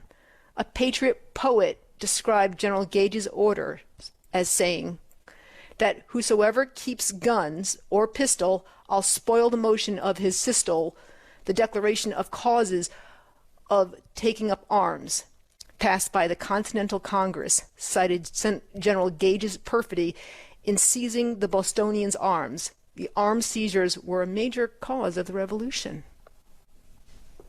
Okay? So that Washington op-ed piece was talking about that particular Boston Gazette piece from 1768. Very interesting.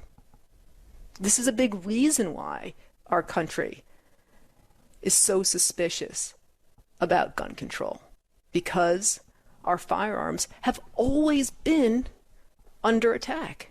Have always been. 866-95-PATRIOT, 866-957-2874. All right. Speaking of the Second Amendment, let's get to Stephen in Minnesota, who's been so patient. Hi, Stephen.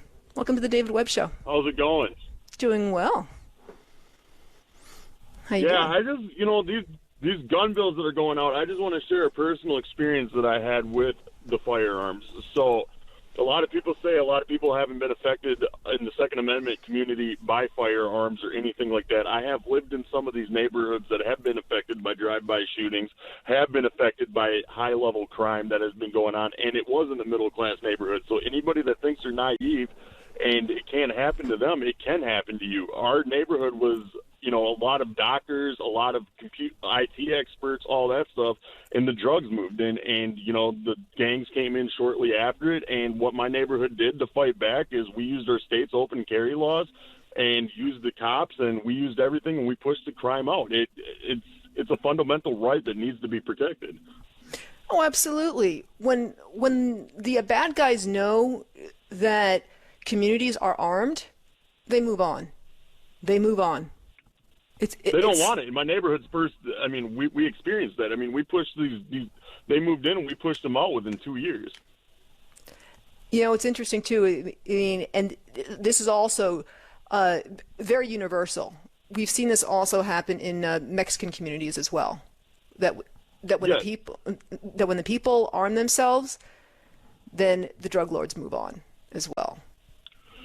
Well, and, it's the other thing is, I was 15 years old and seeing my first drive-by. I was outside smoking a cigarette at 2 o'clock in the morning where I didn't want my parents seeing me, and then the next thing you know, a car just came by and shot up my neighbor's house. It's just, and the criminals do not care who they're harming or what they're doing, and it's really sad that people would want to take that right away from somebody to protect their family. It's unfortunate, too, because at the same time, we have a lot of activists who are saying, well, we should defund the police, and then tell people, well, you shouldn't have a firearm either, but if you have a problem, call the police. Well, who am I going to call? You just defunded the police. Well, right, and I only live an hour and a half away from where George Floyd happened, and this, no-go zone and all this stuff it's a scary sight, and this is not what, and a lot of people think this is what my state represents, but it's really not. We're not as divided in the state as what we think we are, and our police are very professional out here. What happened with that George Floyd thing, there's just too much hypocrisy with that, but for the most part, the cops are professional. They want to go home to their families. They want to be able to, live a safe life. And most of them do not agree with gun control anyway. Well, you still have that George Floyd case going on right now over in Minneapolis.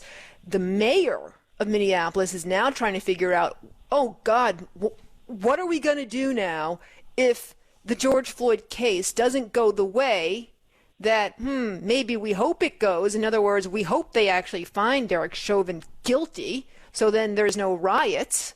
But that even that's not guaranteed as far as they're concerned.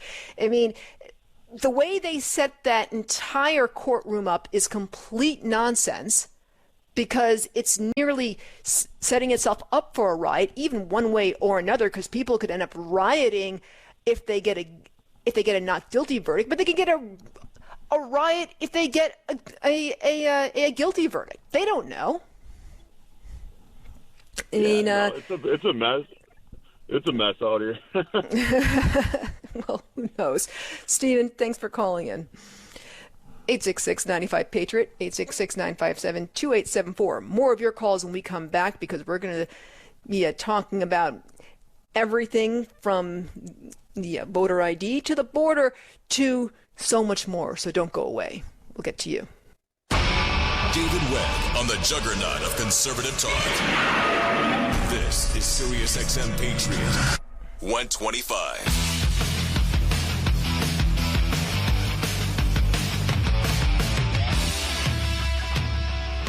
We're back with the David Webb Show.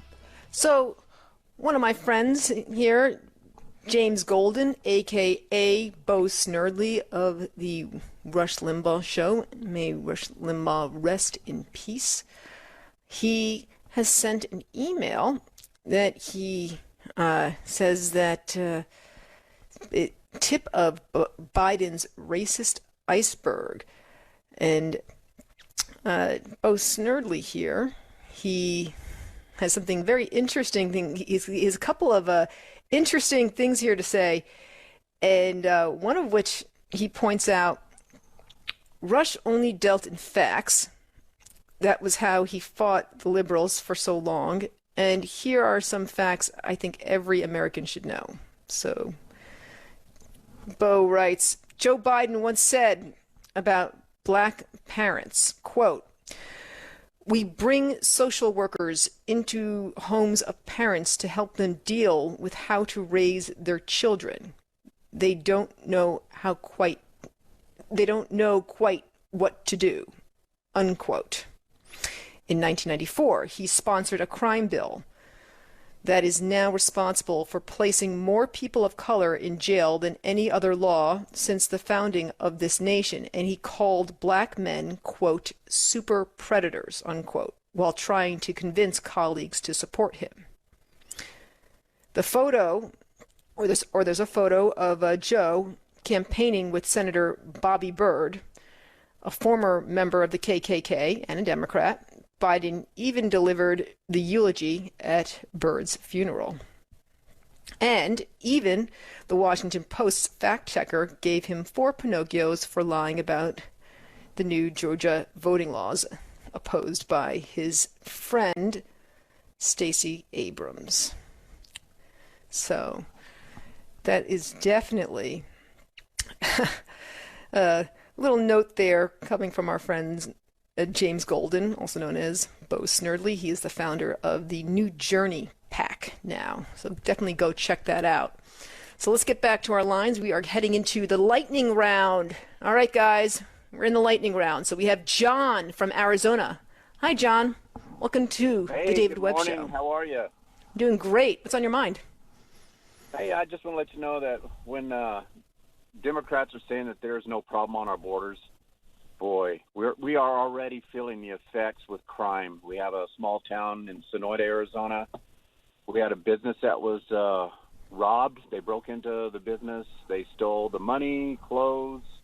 They went across the street and bought cell phones at another store with that stolen money. They've been staying the night in U-Haul trucks at a mechanic shop just down the road. They broke into an elderly lady's home and beat her. And so Arizona is a constitutional carry state, and we are getting fed up with the fact that there's no problem down here. But I call it the Biden-Harris cartel armies are coming across the border, and we have to stand ready. these people, I'm not saying all of them, but the majority of the people taking advantage of the surge that AOC doesn't like, but we call it the surge, is all our checkpoints. Now, let me make this straight. There's checkpoints and there's entry points. The entry points are on the border. The checkpoints are 20 miles to 50 miles beyond the border that catch the illegals that kind of slip through the ranks on the entry side. Those entry points are now closed off. There's no personnel. They're all down at the border babysitting. So while they're babysitting, the cartels and the drugs and the gangs are taking over and coming across the sides of the border that Biden stopped the fence. So it's all open. That's right. You have a wall, so now they're coming into our neighborhoods. It is getting bad, and to the point to where we're going to have these people need to realize that voted for Biden, and you need to open your ears on this one, because what's happening is we can only handle so many immigrants, illegal immigrants. They're going to start busting them into their communities, Democratic communities. They're going to see this surge, and they're going to go, "What the hell did I do? Why did I vote for this?" We're feeling it now because we're right here. But eventually, within the next year, maybe even less, their neighborhoods are going to be full of crime, cartels, gangs, drugs, sex trafficking. Your children and grandchildren can be kidnapped by these guys and taken back across the borders because that's how they make their millions. Cartels right now are making $14 million a day just knowing that Biden's open policy is helping them. Yeah, absolutely. And this is what we talked about with Congresswoman Beth Van Dyne of Texas. What they do is they end up taking a number of these unaccompanied minors and they send them to these sponsors. We don't know who these sponsors are. Okay? No. We don't know if they're getting vetted. And therein lies a big problem. John, thanks for calling in. All right, let's get to Barron in Palm Beach. Hi, Barron. Thanks for calling in. Oh, good morning. I've been waiting. This is no oopsie-daisy, unintended consequences. This is by design, and Nancy and Biden and the rest of them know it. You were speaking earlier of the spin with buzzwords, etc. on the subject. Yeah, my brother's a sailor. I'm a pilot. We talk about the same things, but we use different terminology. But their method, and I would describe that as I call it psycho-intellectual semantics, or pseudo-intellectual psychosemantics. Or you can just say pseudo-psychological psychobabble. Go ahead. Yeah, which is, to put it nicely, is psychological incest. Prestidigitation, distraction, misdirection, and they're trying to scatter the pieces of a jigsaw puzzle, so it makes it difficult to us to assemble the picture. That's all intentional, deliberate, and that's an insult on my intelligence. That's on offense. I would say that it is something that is insulting many people, and usually when they think that they are trying to get away with something, and they think that they have, they usually don't. Thanks for calling in, Barron. All right, let's get to Tanya in Arizona. Hi, Tanya. Hi, Carrie. I wanted to talk about the voter suppression. Okay. All the radio shows have been talking about this, about people who don't have ID. It's not about that. It's about people who have ID but don't want to show it. People that have arrest warrants, or people who are staying in the shadows because they maybe have committed a crime and don't want to be identified. Simple things like traffic ticket and a missed court date, child support arrears, even like theft at the local gas station, assault. All that stuff, those are people, everyone has ID. No one has brought up the fact that this law is targeting people who have ID and don't want to show it.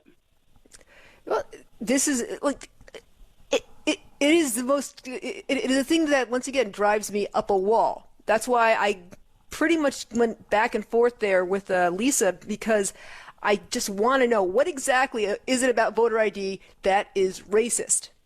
And Lisa, who said that she is a minority, she said, well, yes, I have ID. Well, then why is it racist? Why is it? Well, it's because it's because people of color can't get off of work at 5 o'clock. Well, you know what? Most people usually don't get off at work exactly at 5 o'clock. It isn't just people of color, okay? Yeah, she was mixing up two different points.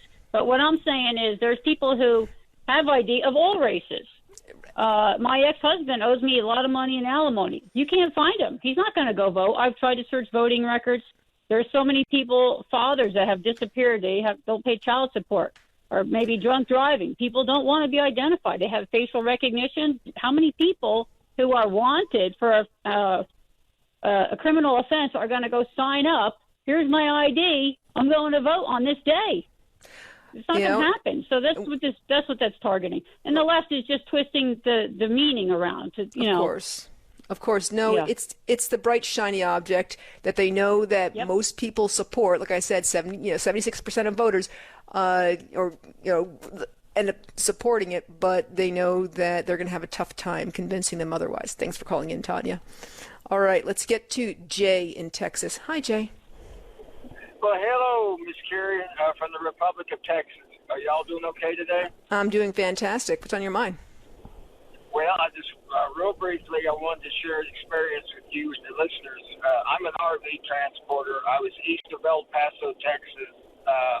Last week, there was a border check station on I-10, and I noticed that there was a group of illegals that were on the side of the highway. They were not walking to the check station. They were running to the check station. And anyway, I pulled in. They checked me out. I talked to the border agent there, and this is what I was told.